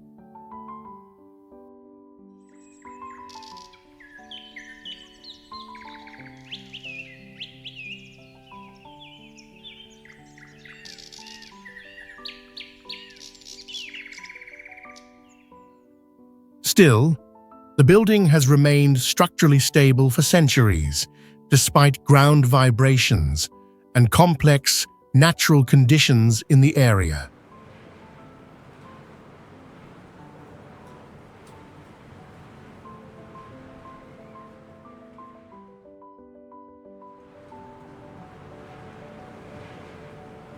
Abuna Yemata Guh is a church carved directly into a red rock cliff at a height of about 800 feet, with an entrance only a few inches wide.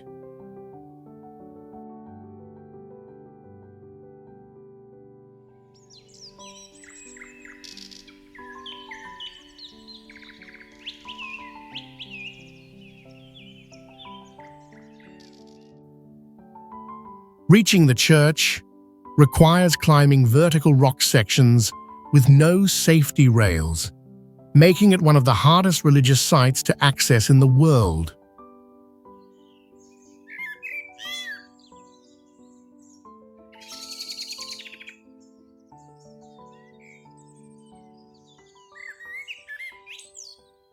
Inside the church are murals painted directly on the stone walls, with styles and symbols that do not fully match known regional religious traditions.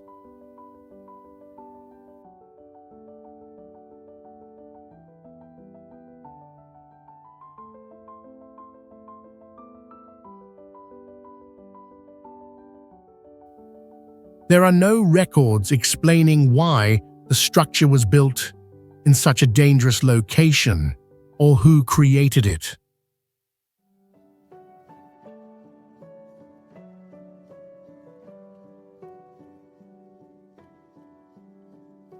Modern studies are limited due to the harsh terrain, access restrictions, and the lack of public historical documentation.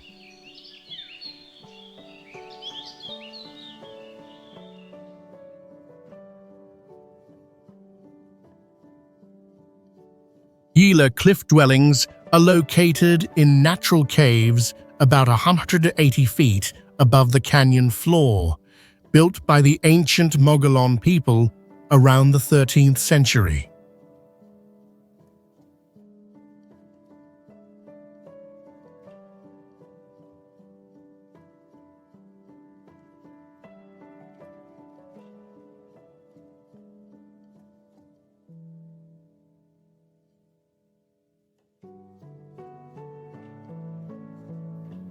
The structures sit within large rock alcoves on the cliff, using the terrain to block intense sun and strong desert winds.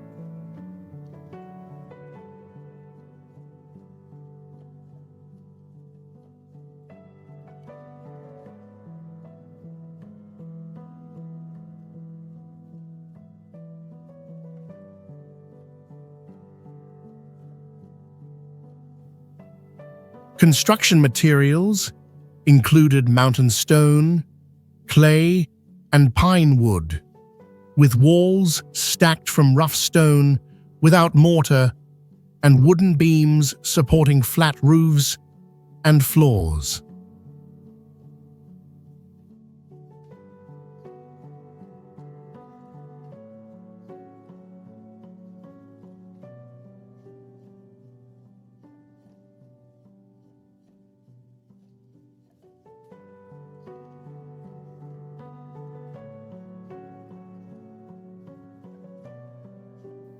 A discovery in the early 20th century found fire traces in the rooms, proving long-term cooking activity, yet the residents later disappeared without explanation.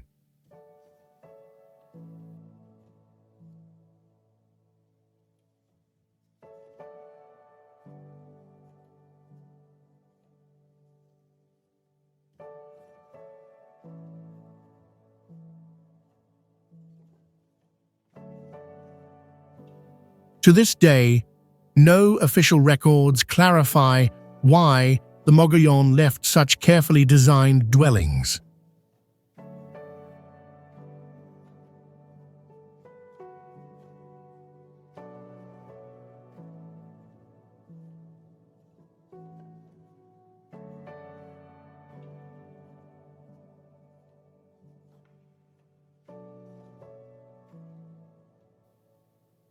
Natural ventilation and lighting were achieved by cutting ceiling openings into the cave walls, keeping air and light flow steady without external systems.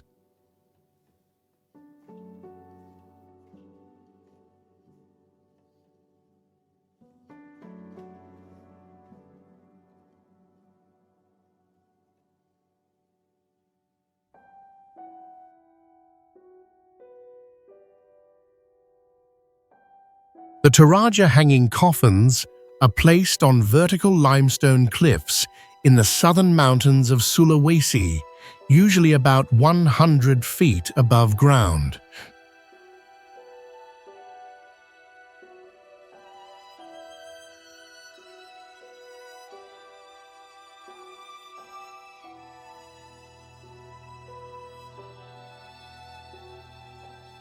The wooden coffins are fixed into rock crevices or laid on beams jutting from the cliff, requiring precise anchoring and balance without flat platforms.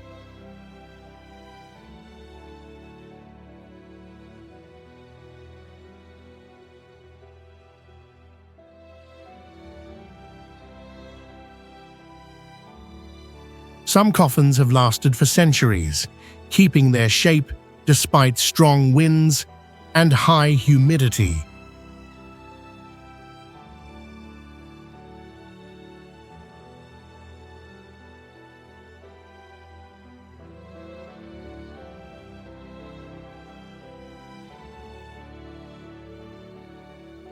Records from the 20th century mention at least 3 incidents where coffins fell due to broken support stones. Yet the practice continues as part of cultural identity.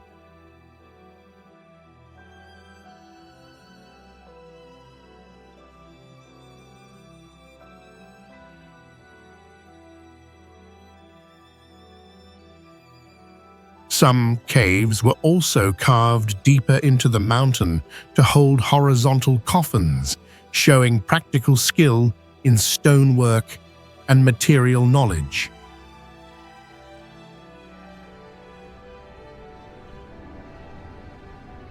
Masule is a unique mountain village built on a slope with about 330 feet of elevation difference between living areas, where one roof often serves as the next home's courtyard.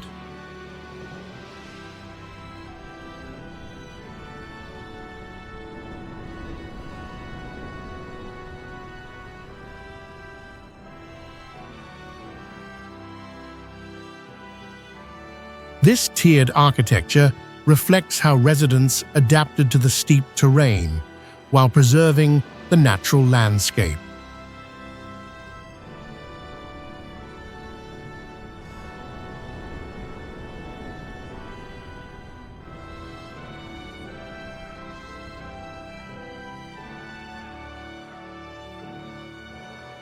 No official records document the village's original founding, though older stone layers suggest much earlier habitation beneath the current structures.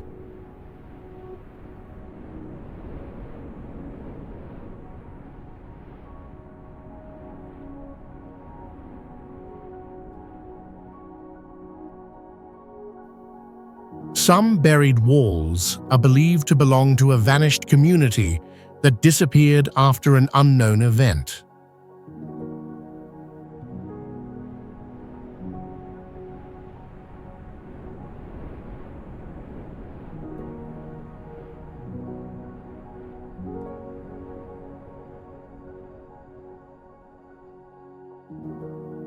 Most historical accounts of Masule exist only as oral tradition, lacking archaeological verification.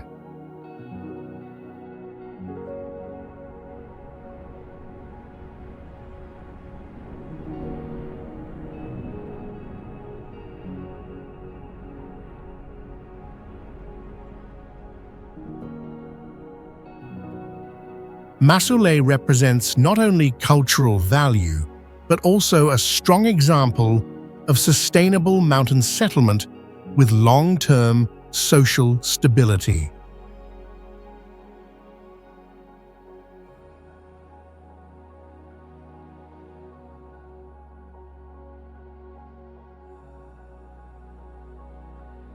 Gibraltar lies within the rugged mountain region of northern Ethiopia, known for its ancient rock-hewn churches carved directly into sheer cliffs, creating an incredibly striking scene amidst harsh nature.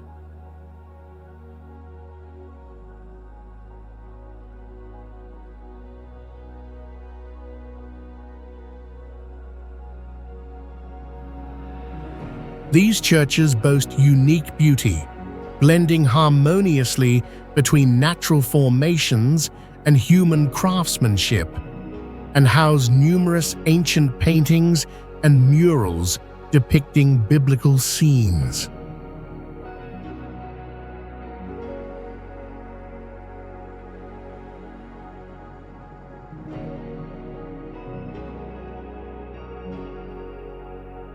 The most intriguing aspect of Gibraltar is the mysterious construction technique. It remains unclear how ancient people carved deeply into solid rock without any modern tools.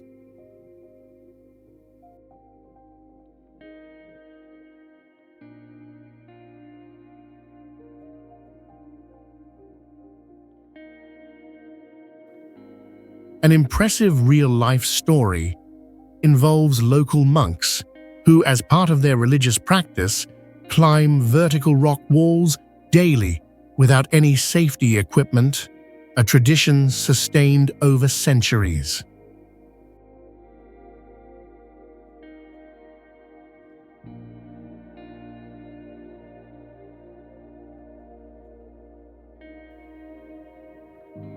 Today, scholars still debate the actual purpose behind constructing these churches in such challenging locations, sparking various intriguing theories about their mysterious origins.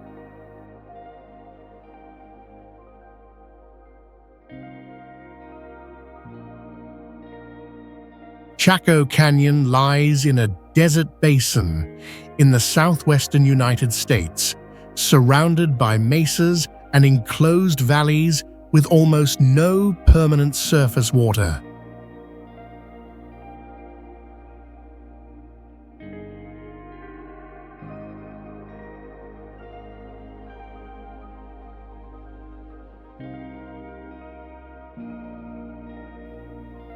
Despite the harsh conditions, it was once the center of an ancient civilization known for massive stone structures aligned with solar and lunar cycles.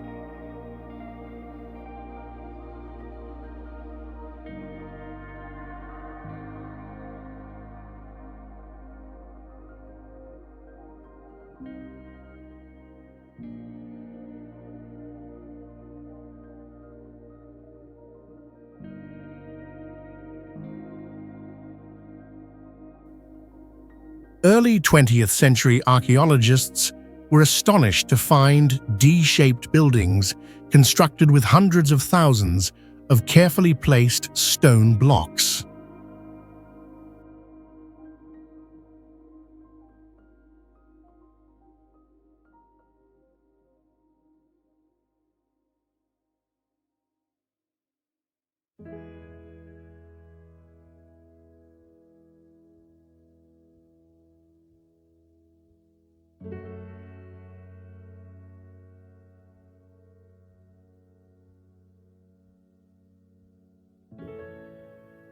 The purpose of these great buildings remains unclear.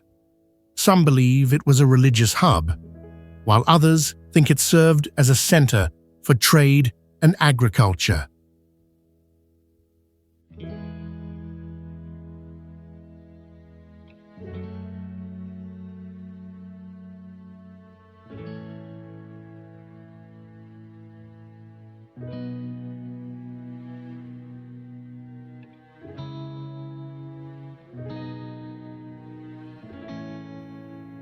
Builders used layered masonry, alternating mortar and flat stones to prevent cracking, and included hidden drainage and ventilation systems.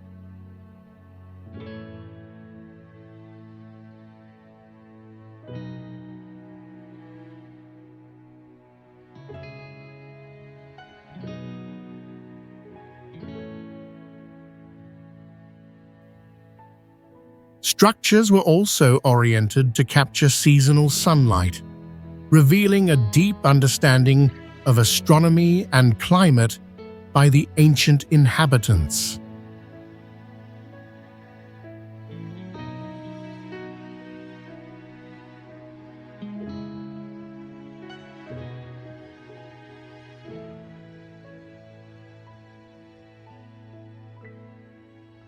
Alila Jabal Akhdar sits on the edge of a vertical cliff across a dry limestone plateau, where broken terrain forms a rugged landscape carved by ancient forces.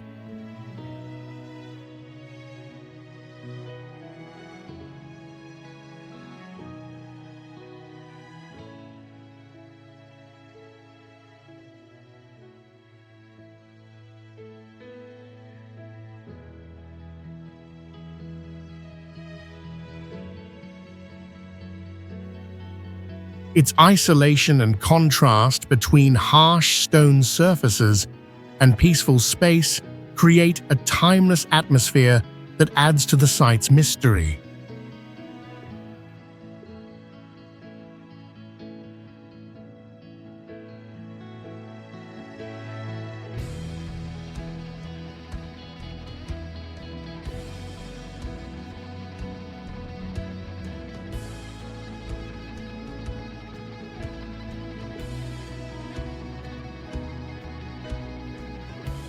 Some researchers believe ancient organized communities once lived here, but their structures have vanished, leaving only shallow stone depressions and low walls.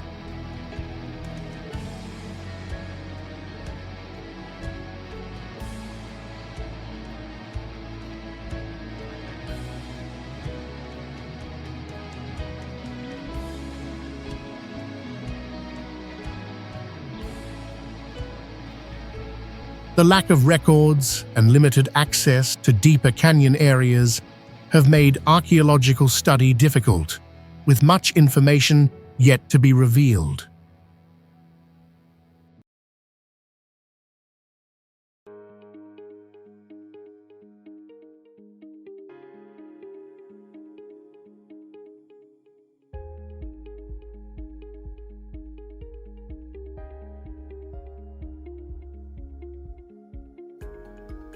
Geological traces and local oral traditions suggest this place once played a vital role in ancient settlement and migration routes thousands of years ago.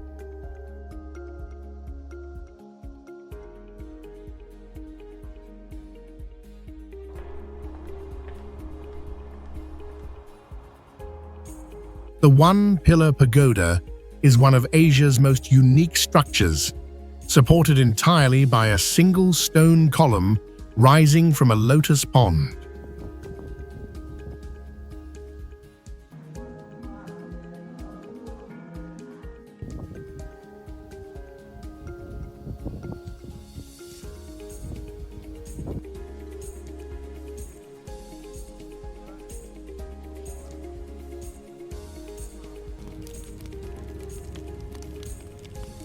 Remarkably, the central pillar has not sunk or tilted despite centuries of ground shifts and harsh weather.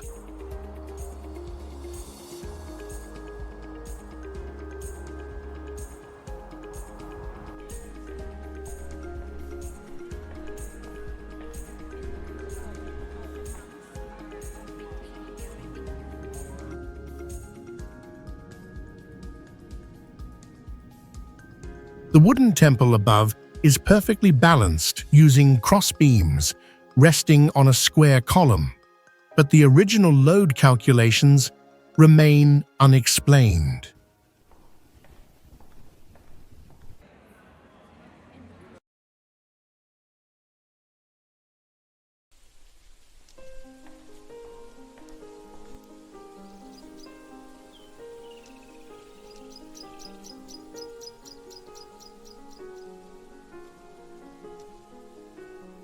An ancient text claims the design mimics a lotus supporting Buddha, though it lacks technical construction details.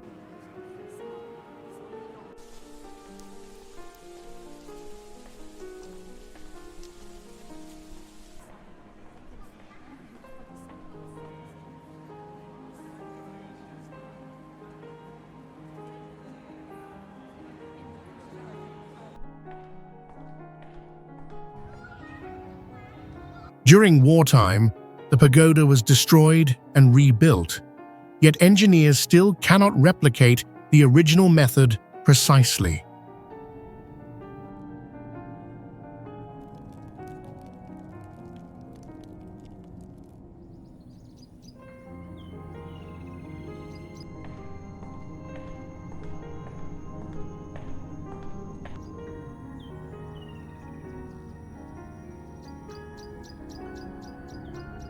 How ancient builders achieved equilibrium atop a single central support in a pond continues to puzzle modern engineers.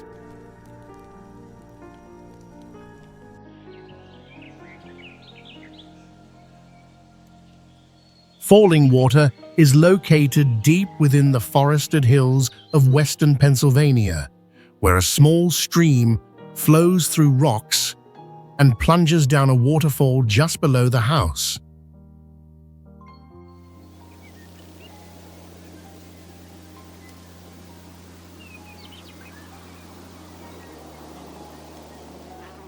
The house stands out, with its cantilevered concrete slabs arranged in horizontal layers that extend over the cliff, appearing to float above the waterfall.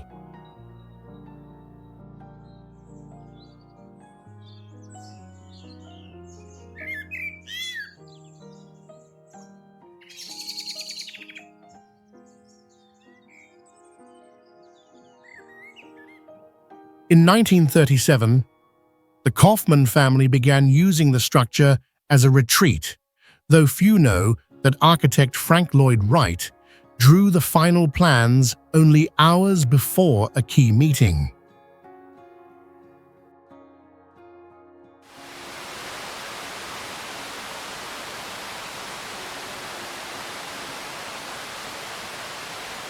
The structure relies on reinforced concrete and hidden steel, yet the balance between the layers remains an engineering challenge for its time.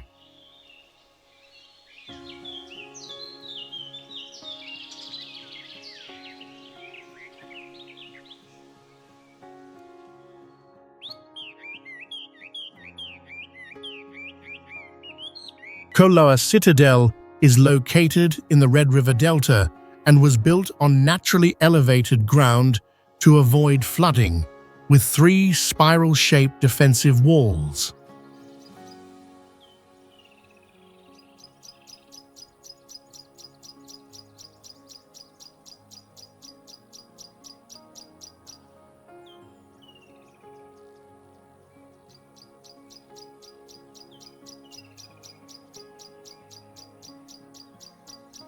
Each wall was made of compacted earth with thick, sloped cross-sections and surrounded by natural moats to prevent enemy entry.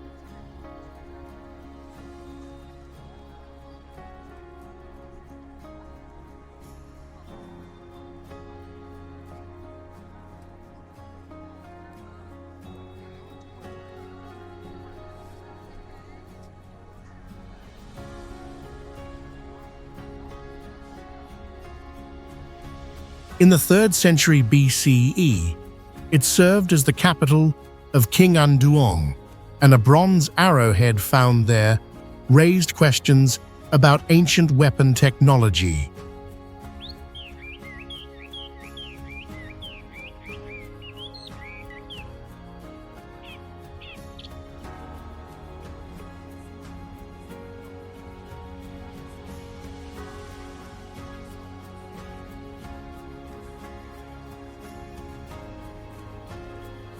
No ancient texts explain how the 3 symmetric walls were constructed, suggesting the site may have developed over several generations.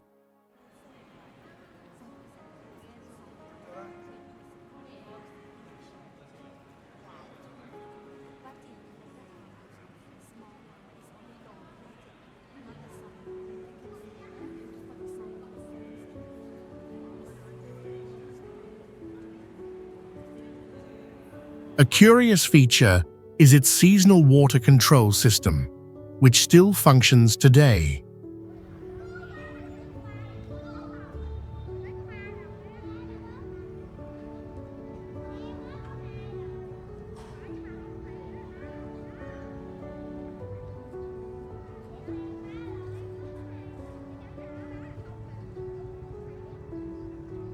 The angled layering of soil mixed with gravel and broken tiles helps strengthen the walls and reduce damage from prolonged rainstorms.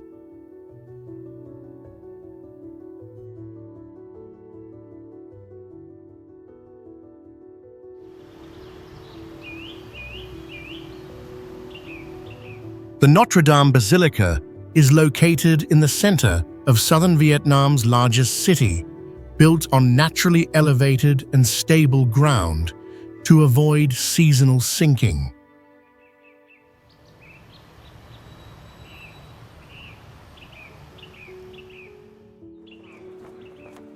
The church stands out with its twin bell towers and red bricks imported from France, which still retain their original color without any plaster.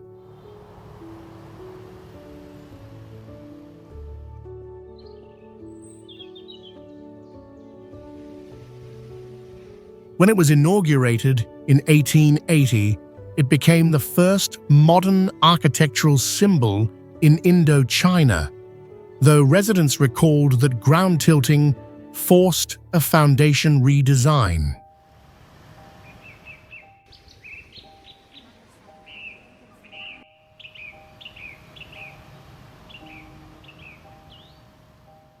To this day, no detailed blueprint has been found describing how the deep foundations were anchored into sandy subsoil, yet the structure has remained stable for over a century.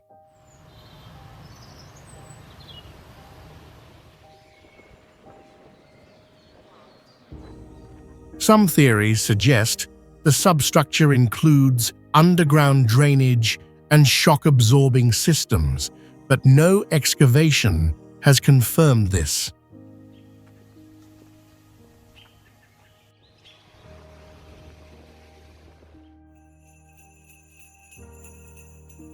The brickwork follows classical techniques combined with hidden steel reinforcements, making it a time-resistant architectural feature.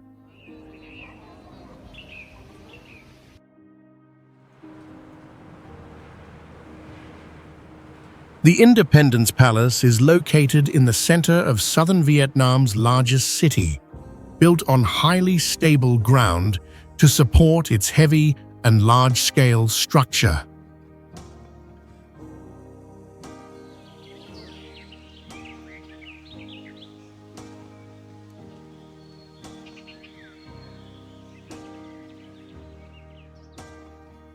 Its design follows modern architecture, while adapting to local climate using sun-blocking panels, horizontal windows, and full-length ventilation corridors.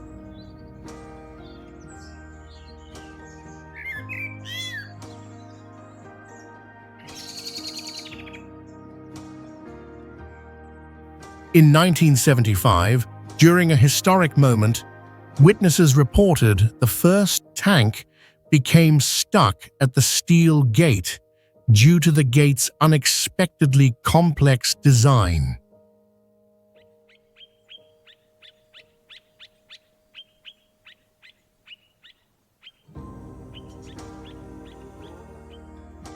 Although the building's master plan has long been made public, many suspect the existence of hidden underground areas not officially revealed.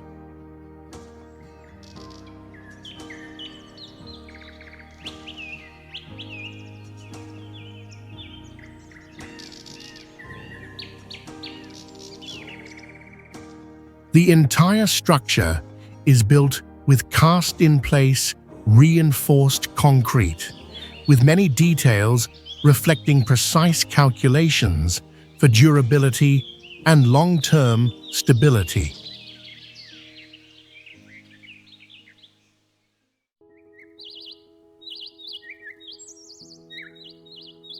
Sanchi Stupa is located on a low hill in central India, where flat and dry terrain helps protect the structure from erosion and seasonal floods.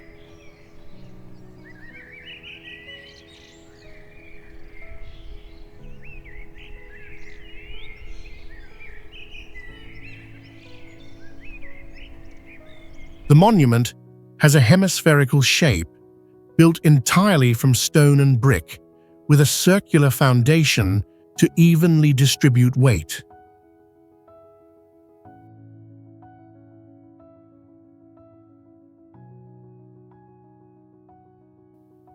The carved stone gateways were added later, depicting events in the Buddha's life, though no ancient records identify the artists or lifting methods for the massive stones.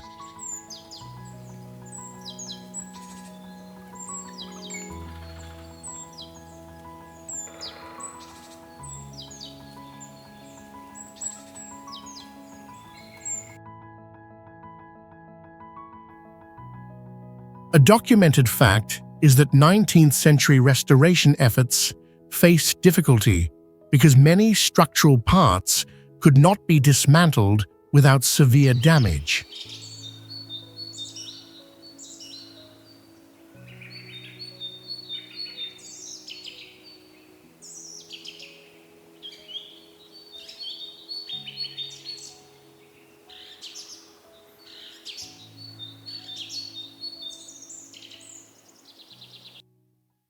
One major mystery is how the curved stone segments were tightly joined around the circular base without any mortar.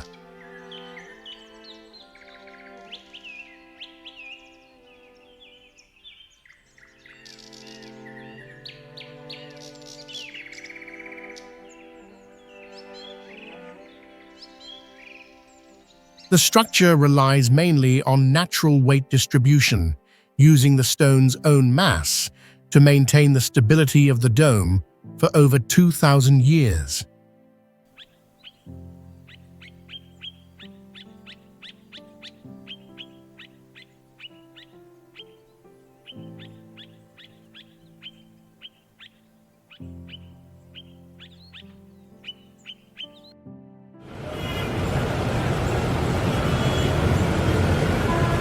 The Theatre of Marcellus was built near the Tiber River in ancient Rome on firm bedrock that could support the massive weight of its stone structure.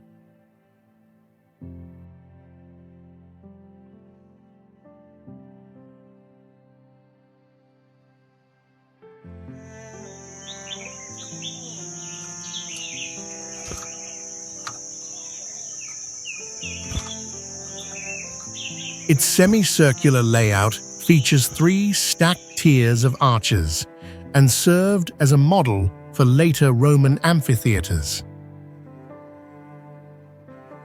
Construction began under Julius Caesar and was completed by Emperor Augustus, who dedicated it to his nephew Marcellus, though the foundation and vault techniques remain unclear.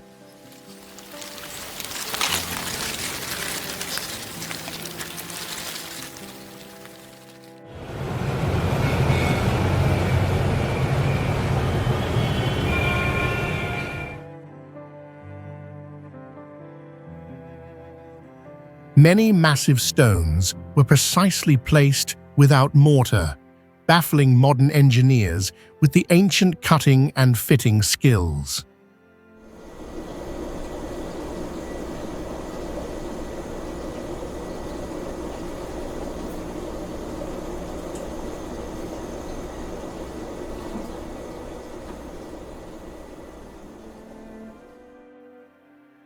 The vaulted ceilings and backstage corridors have remained intact despite centuries of wars, earthquakes, and urban development.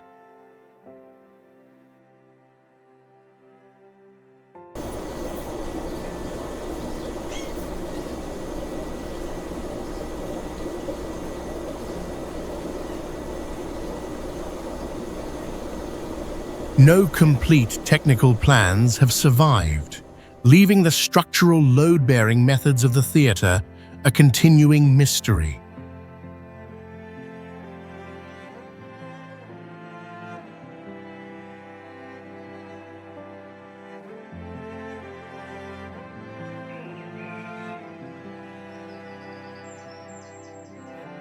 Crazy House is located in a highland area with a temperate climate, surrounded by pine forests and rocky red basalt hills.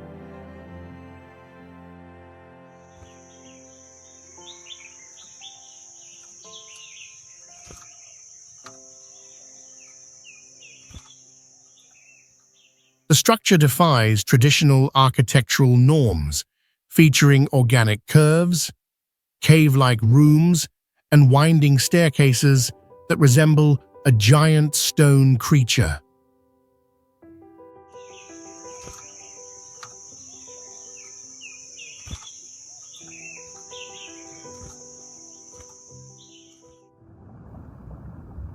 Designed by architect Dang Viet Nga in the late 1980s, it was initially seen as bizarre, but later gained international attention for its unconventional form.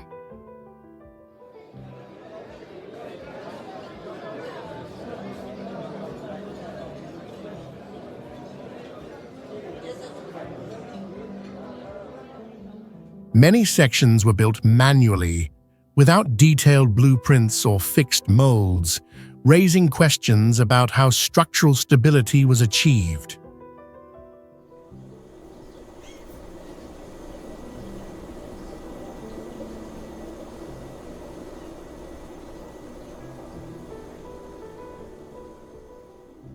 One unresolved issue is how the irregular concrete masses remain intact without cracks or failure despite asymmetrical loads.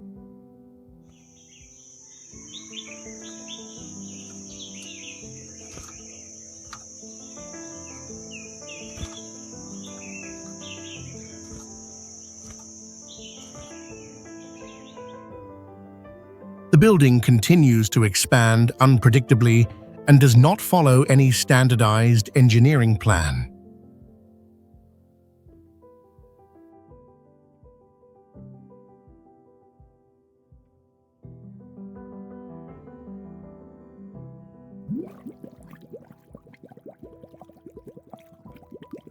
The Yonaguni Monument lies beneath the sea, south of the Ryukyu Islands, near the convergence of strong ocean currents and uneven seafloor, making surveys limited in safety and duration. Its step shape, flat walls, and sharply angular cuts resemble man-made architecture, but no conclusive evidence confirms whether it was built or formed naturally. A local diver first noticed the structure in the 1980s while tracking a large fish school, prompting international research teams to investigate without reaching agreement. The most debated features are the parallel grooves, tiered levels, and recesses resembling entryways or corridors. It remains unclear how large stone blocks with nearly perfect angles formed or split intact at nearly 80 feet below the surface. No tool marks have been found, and geological studies have yielded conflicting conclusions about the monument's true origin.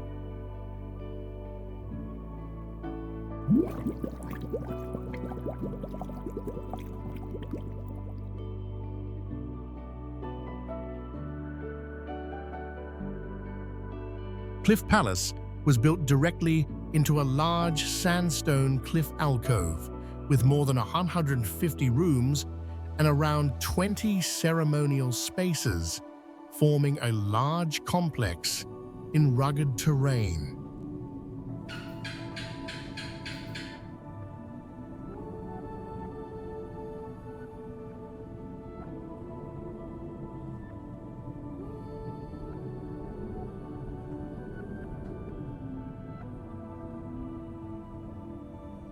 The construction methods in harsh climate and unstable ground remain unclear, especially how materials were moved and how structures were supported in vertical rock.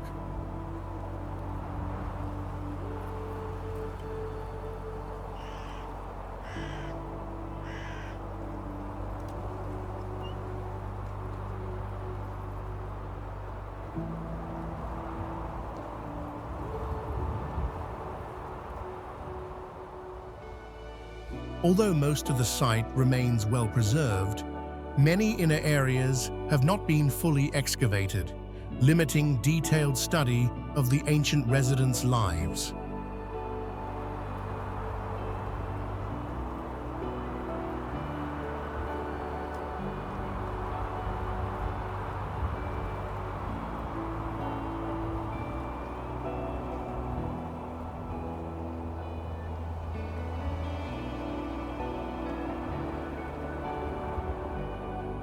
The disappearance of the people who lived here is a major mystery, as they left without records, symbols, or clear signs explaining their departure.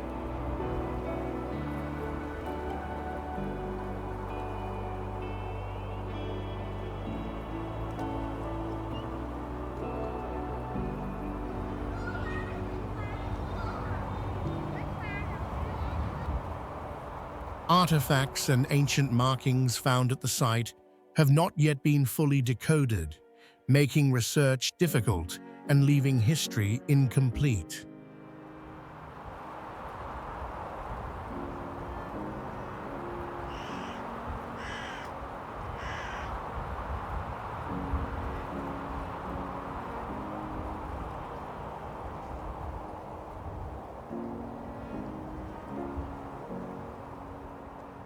Dating from the 12th century, Cliff Palace is a rare large stone structure that still keeps its original form today.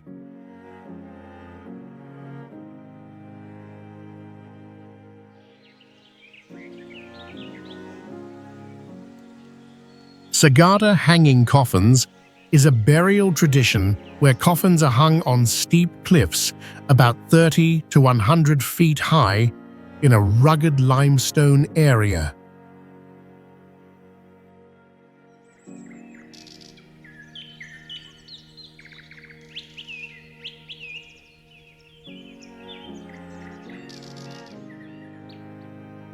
The coffins are made from solid wood, shaped like rectangles or boats, often prepared by the dying person, and placed in a fetal position to show belief in the life cycle.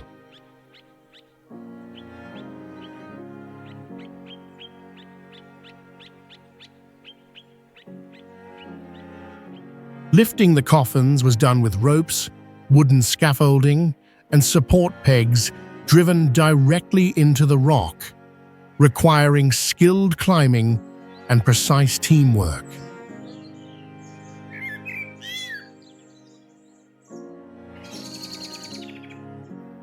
The full origin and meaning of the practice remain unclear due to a lack of written records and its survival mainly through oral stories.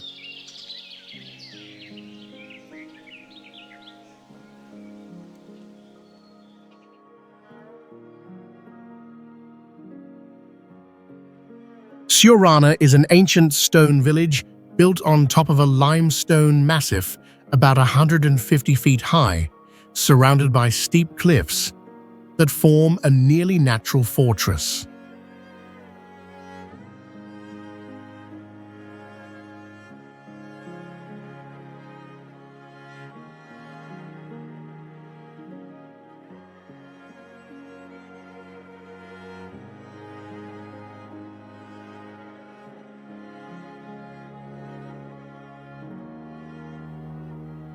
Its isolated location between plateaus and deep ravines made it a strategic defensive point for centuries and gave it a unique landscape unlike any other on the Iberian Peninsula.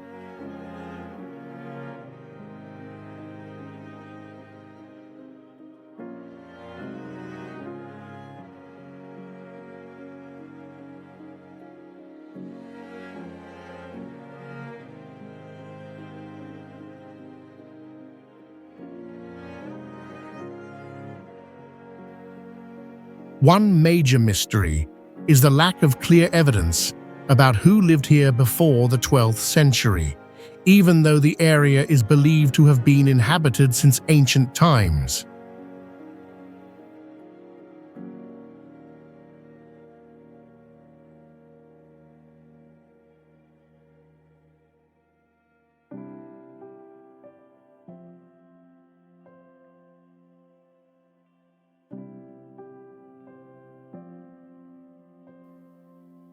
Some unusual stone foundations and walls with no confirmed dating suggest they may belong to a vanished civilization.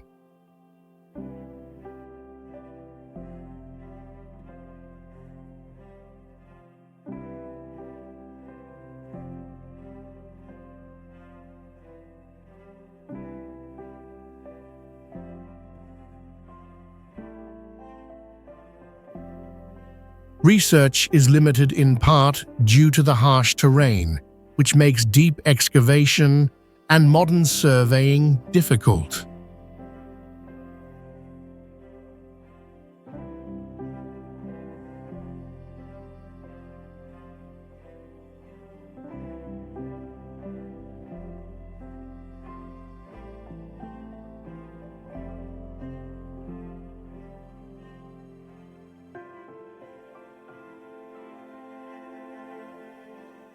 In addition, many old documents possibly related to Siurana's early development have never been officially published.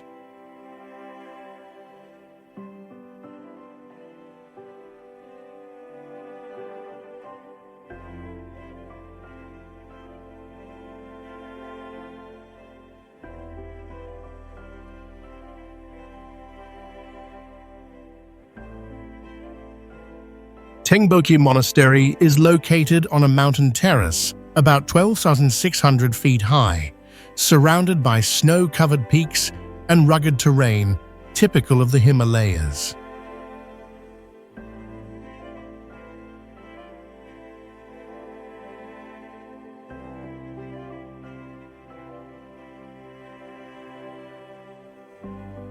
From this location, one can view the surrounding high summits, creating a landscape that is both grand and isolated from the rest of the region.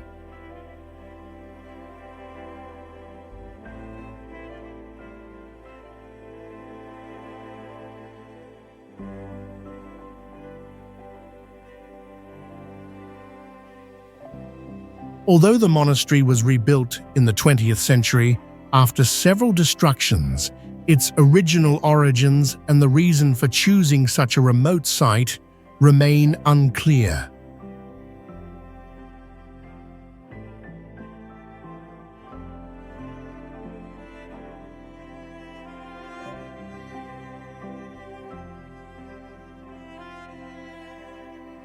Some records mention a monastic community living here before the formal foundation, but no archaeological evidence confirms their date or activities.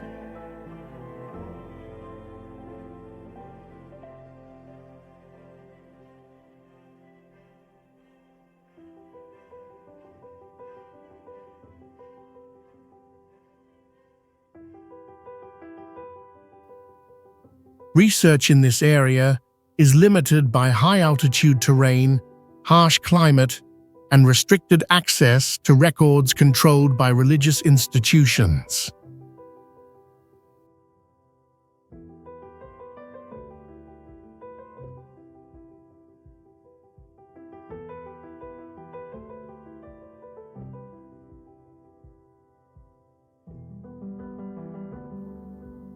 Still, Tengboche Monastery is considered an important part of the religious and cultural history of the Himalayas, showing a deep connection between people and mountain geography.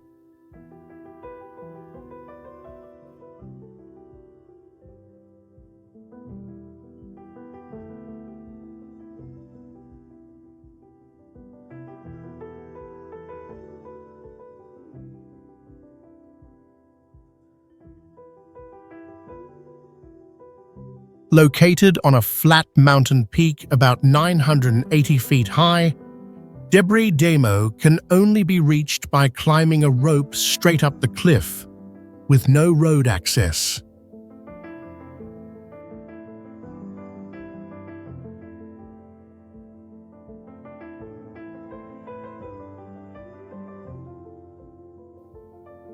This single access point has kept the site almost completely isolated, raising questions about why such a harsh location was chosen for a monastery.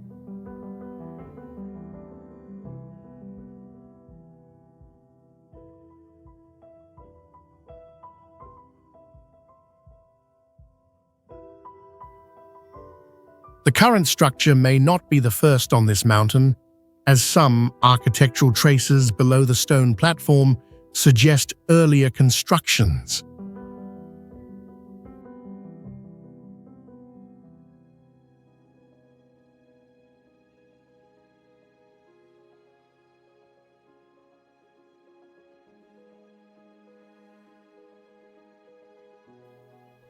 No written records clearly explain the original date or identity of the founders, aside from internal religious legends.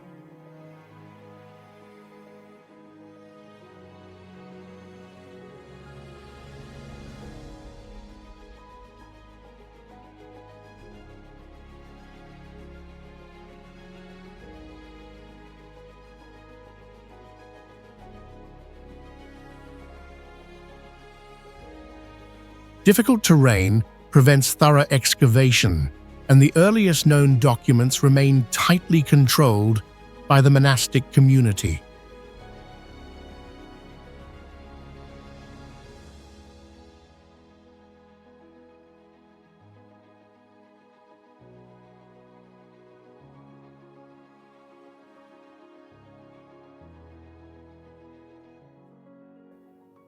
Despite these limits, the monastery's design, wooden ceilings fitted by hand, and unmortared stone walls demonstrates advanced construction skills.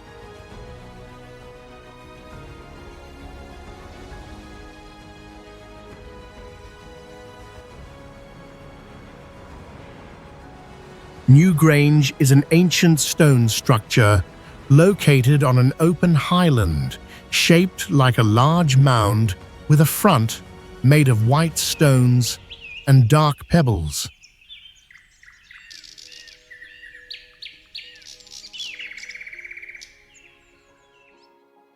On the exact day of the winter solstice, sunlight enters through a narrow opening and reaches the central chamber, showing the builders' precise astronomical calculations.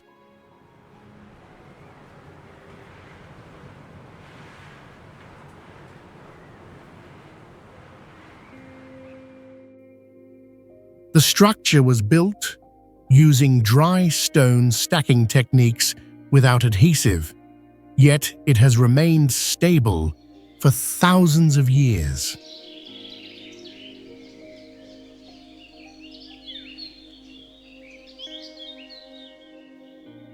There are no records identifying the people or organization behind the construction, and the civilization responsible has completely disappeared from written history.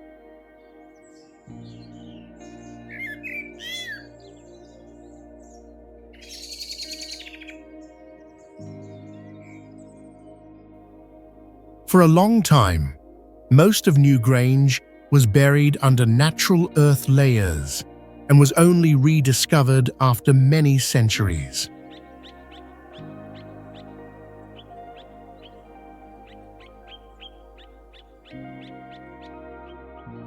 Some interior areas have still not been fully examined due to preservation limits, leaving important details unclear.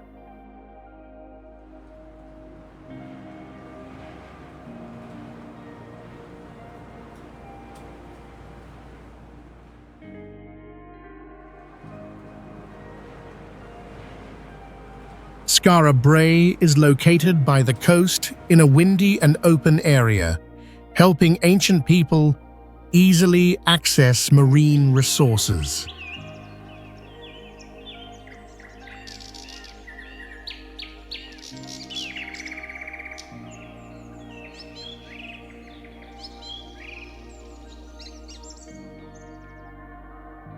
The houses were built from stone and sunken into the ground, connected by narrow passages to block wind and retain heat in harsh climates.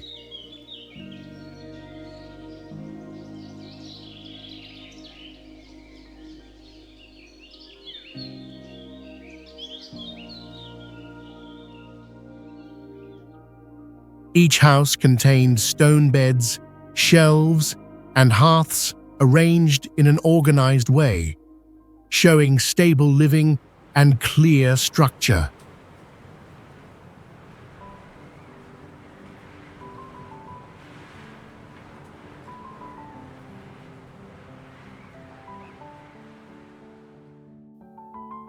A major storm in the 19th century uncovered the site, leading to legends that the village was buried by supernatural forces.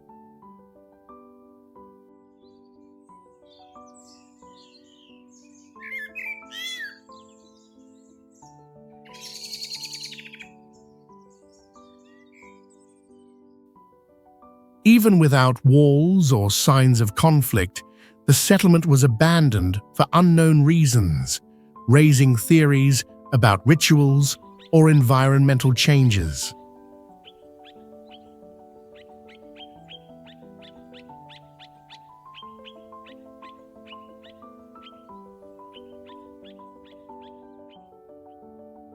The solid stone construction and simple yet effective drainage show advanced building skills for the Neolithic period.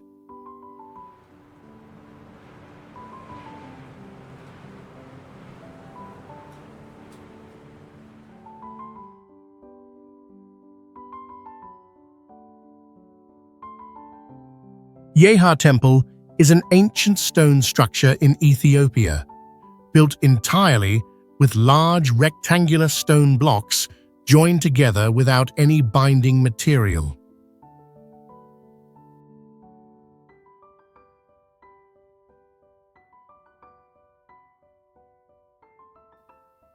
This site is believed to date back to around the 1st millennium BC and may be linked to the ancient pre-Aksumite civilization.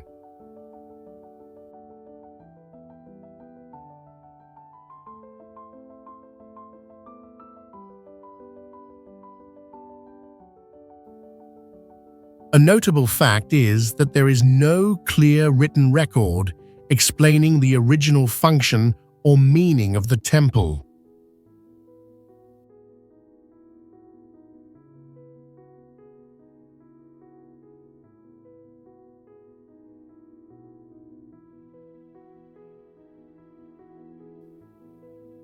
For many decades, access and research around Yeha Temple were restricted, making it hard for archaeologists to fully explore potential historical clues.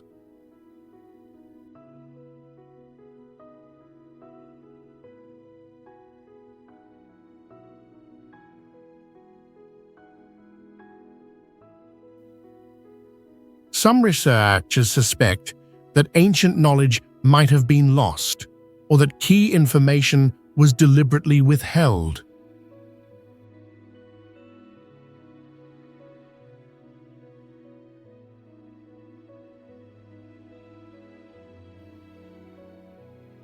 The near-total disappearance of the culture that built this temple raises major questions about events that remain unexplained.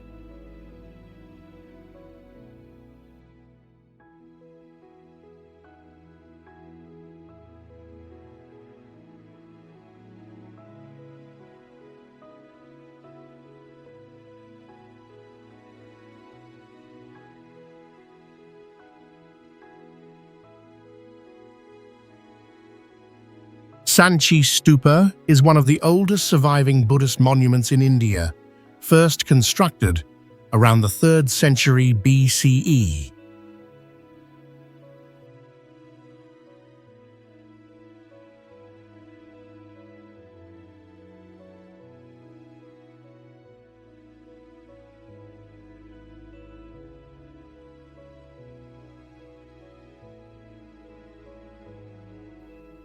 The main dome measures about 120 feet in diameter, built with stone and earth, and later covered with tightly fitted stone slabs.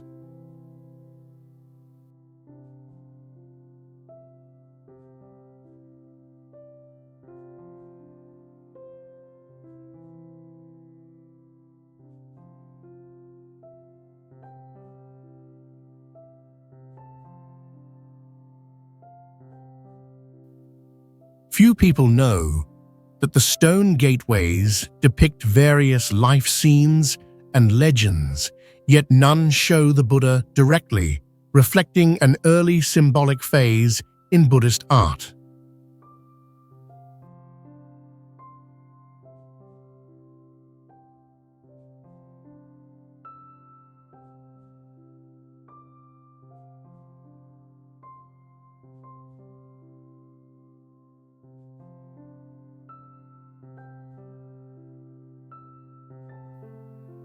During an excavation in the early 19th century, a small stone box was found containing relics and a Brahmi inscription that remains only partially deciphered.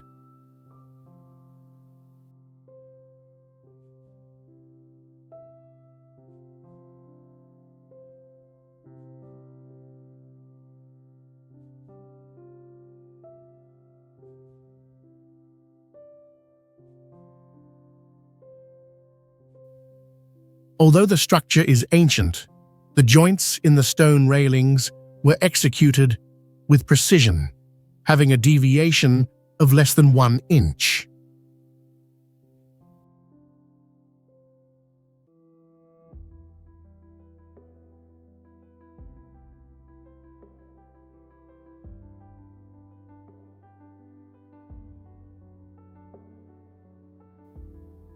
Surprisingly, this stupa's design influenced later Buddhist structures in Southeast Asia, despite no clear evidence of transmission during that period.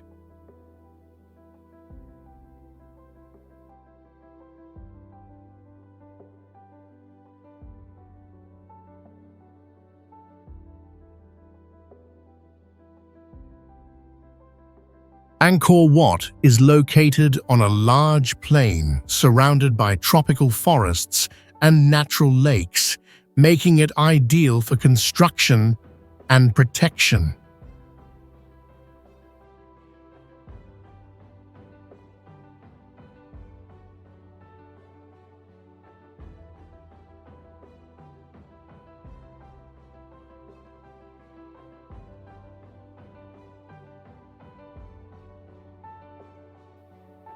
The temple complex is built from sandstone with symmetrical design, lotus-shaped towers, and long corridors carved with thousands of religious reliefs.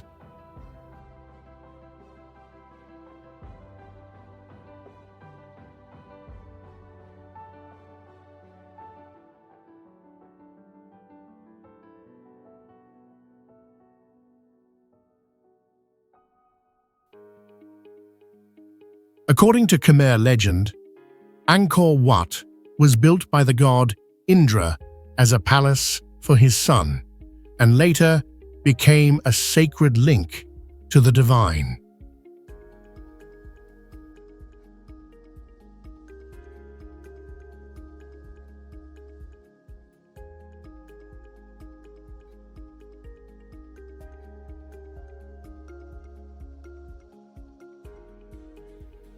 Although considered a Hindu temple, some scholars believe it may have also served as a royal tomb.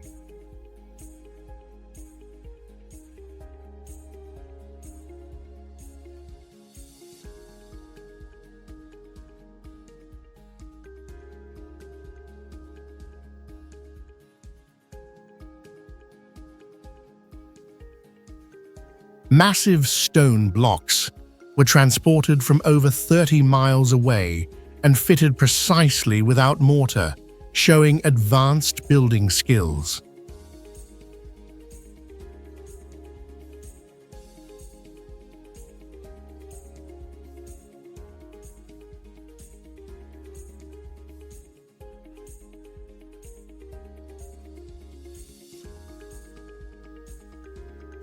Its system of canals and strong foundations helped protect the structure from environmental damage over centuries.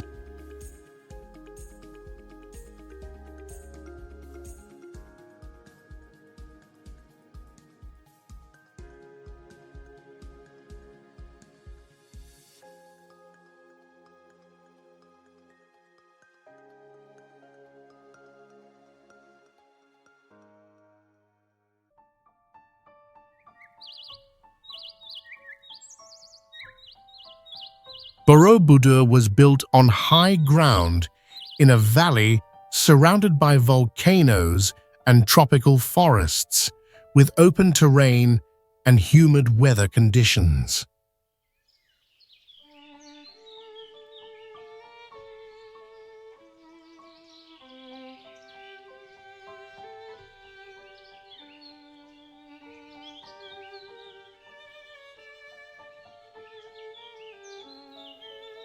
The structure has many stacked levels shaped like a pyramid, with thousands of Buddha statues and carvings arranged in a spiral path, symbolizing enlightenment.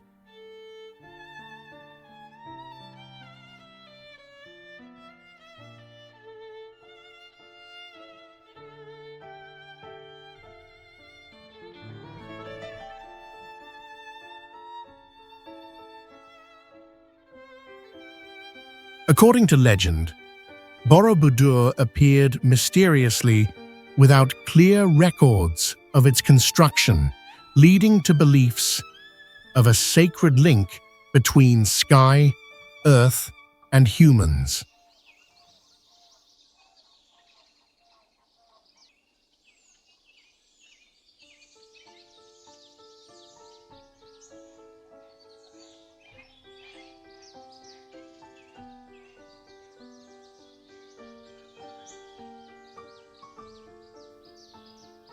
Some scholars believe its purpose was a three-dimensional map of the Buddhist cosmos, while others say it was a royal memorial.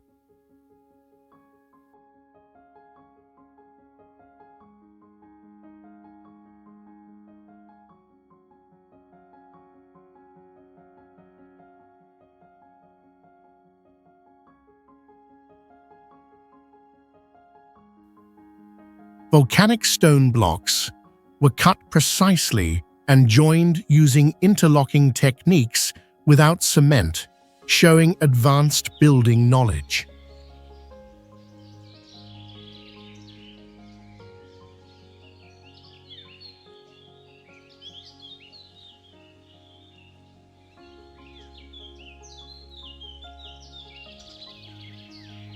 A hidden drainage system beneath the stone base protects the monument from erosion caused by heavy rainfall.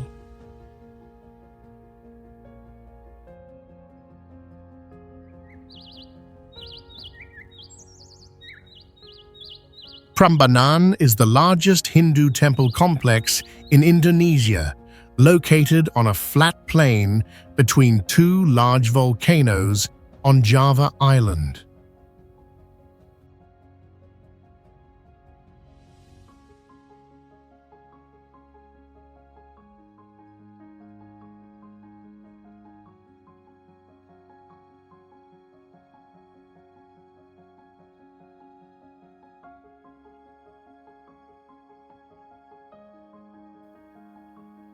The site includes three main towers representing the Hindu gods Shiva, Vishnu, and Brahma, built from andesite stones stacked precisely without adhesive.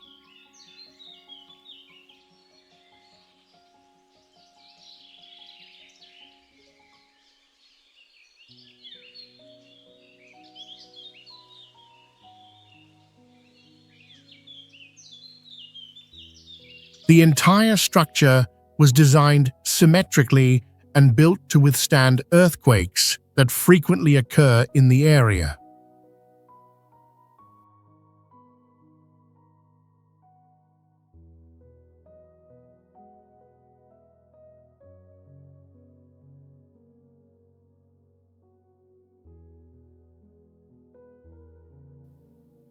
Thousands of bas-reliefs on the stone walls depict the Ramayana epic, and some scenes differ from mainstream Hindu texts, showing local religious influence.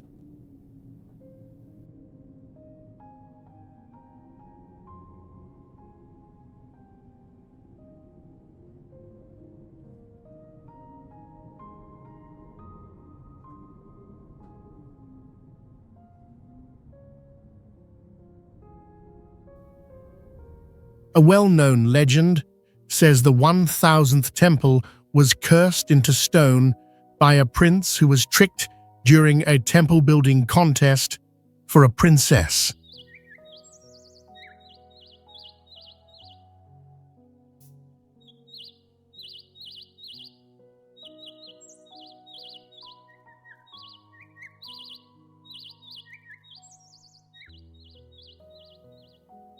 Although construction is dated to the 9th century, the site was abandoned shortly afterward, and the real reason remains unexplained to this day.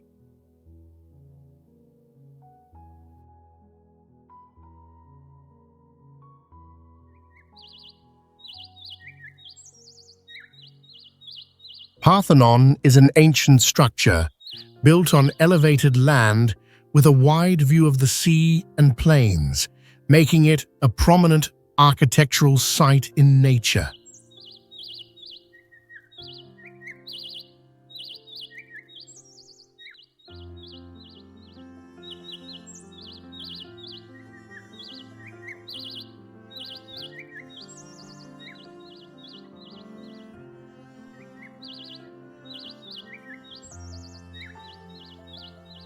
Its design includes refined adjustments, such as slightly tilted columns and a curved foundation to appear straight and balanced from a distance.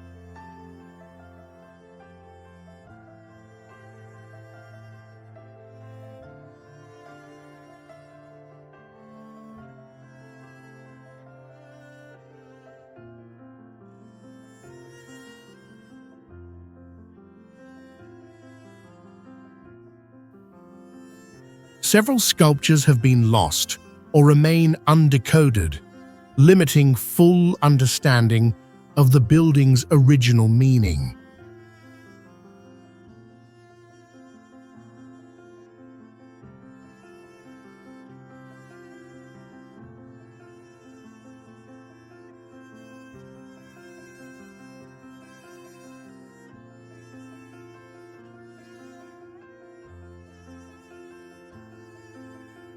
Parthenon was once a cultural center, but underwent many changes in function after the fall of the ancient civilization.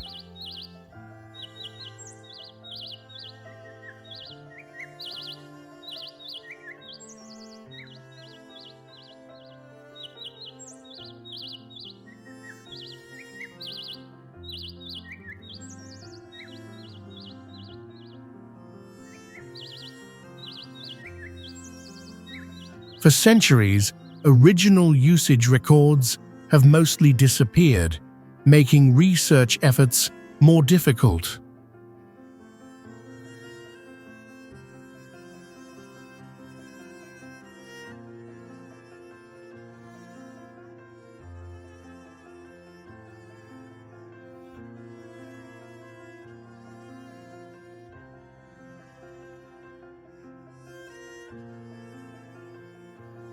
Some areas still cannot be fully examined due to preservation concerns and ongoing ownership disputes.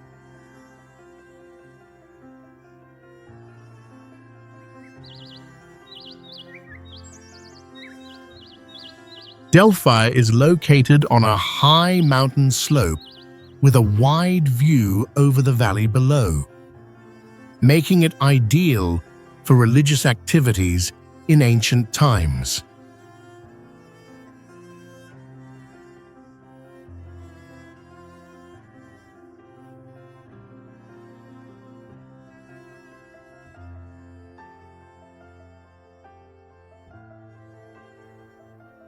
The ancient Greeks saw this place as the center of the world, marked by the omphalos stone, placed in the main temple as a symbol of connection between humans and the universe.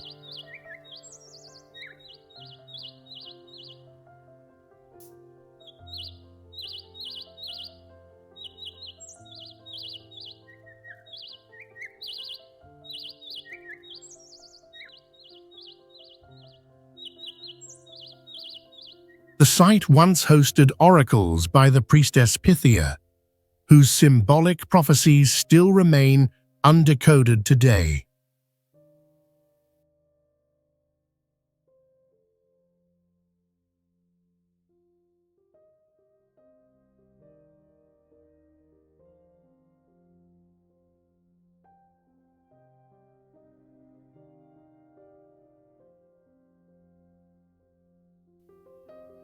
Researchers have not yet explained the phenomenon that caused the priestesses to enter trance-like states during ceremonies.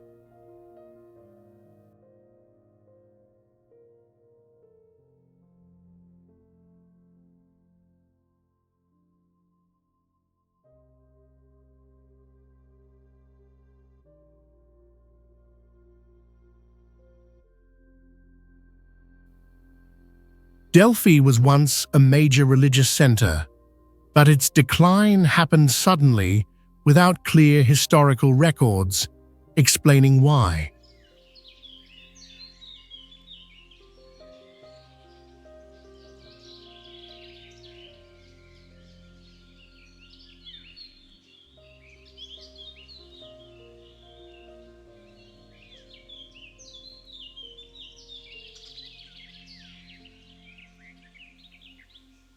After centuries buried under soil and vegetation, many parts of the site remain unexcavated.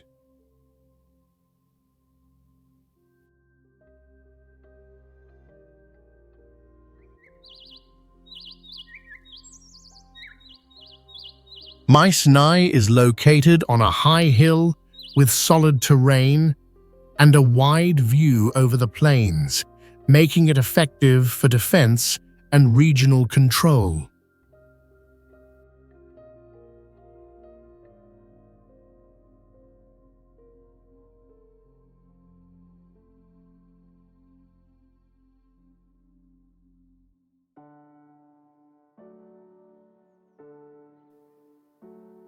The site is known for Cyclopean construction, using massive stone blocks weighing many tons joined without binding materials, which led many to believe only giants could build it.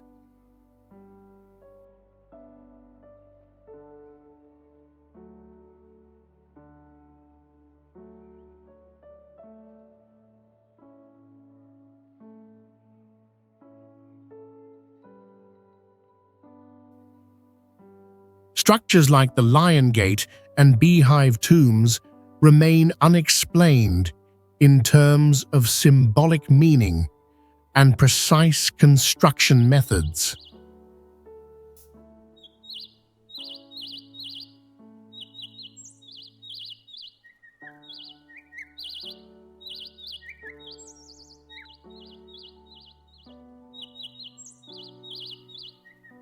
The Mycenaean civilization collapsed around 1200 BCE without clear evidence of why, despite its advanced social and architectural systems.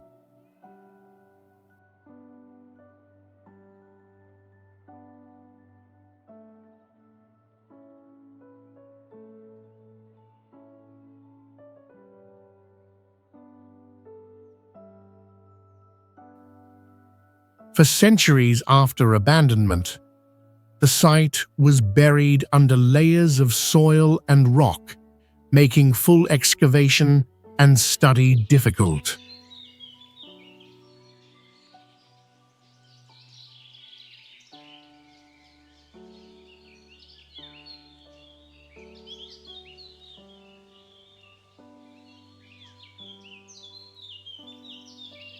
Many discovered items, such as a golden mask, are still debated in terms of dating and the true identity of the person buried.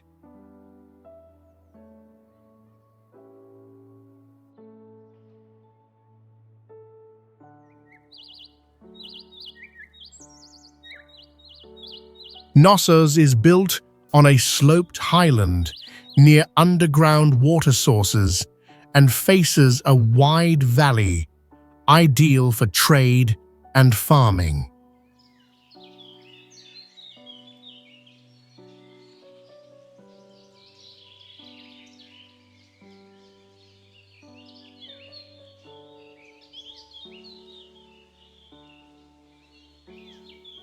The palace has a complex layout with hundreds of rooms, staircases, corridors, courtyards, and an efficient terracotta drainage system.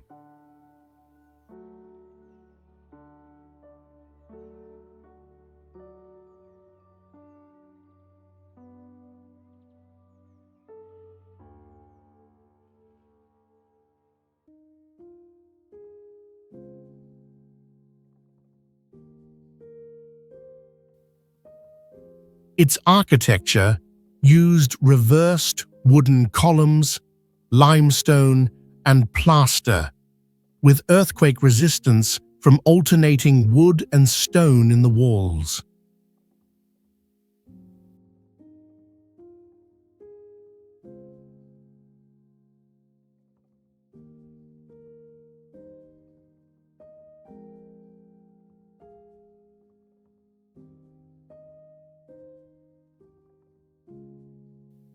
Greek mythology links the site to the Minotaur, living in a maze beneath the palace, reflecting Minoan beliefs in rituals and divine forces.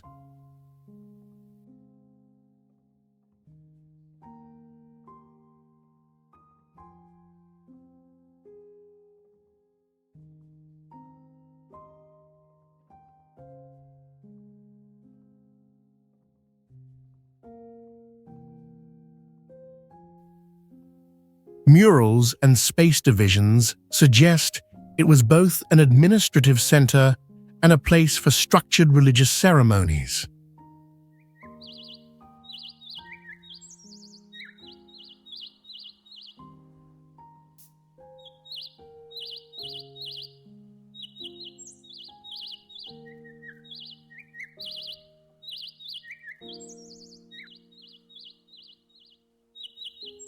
The flexible, non-symmetrical urban design shows advanced planning and building techniques for its time.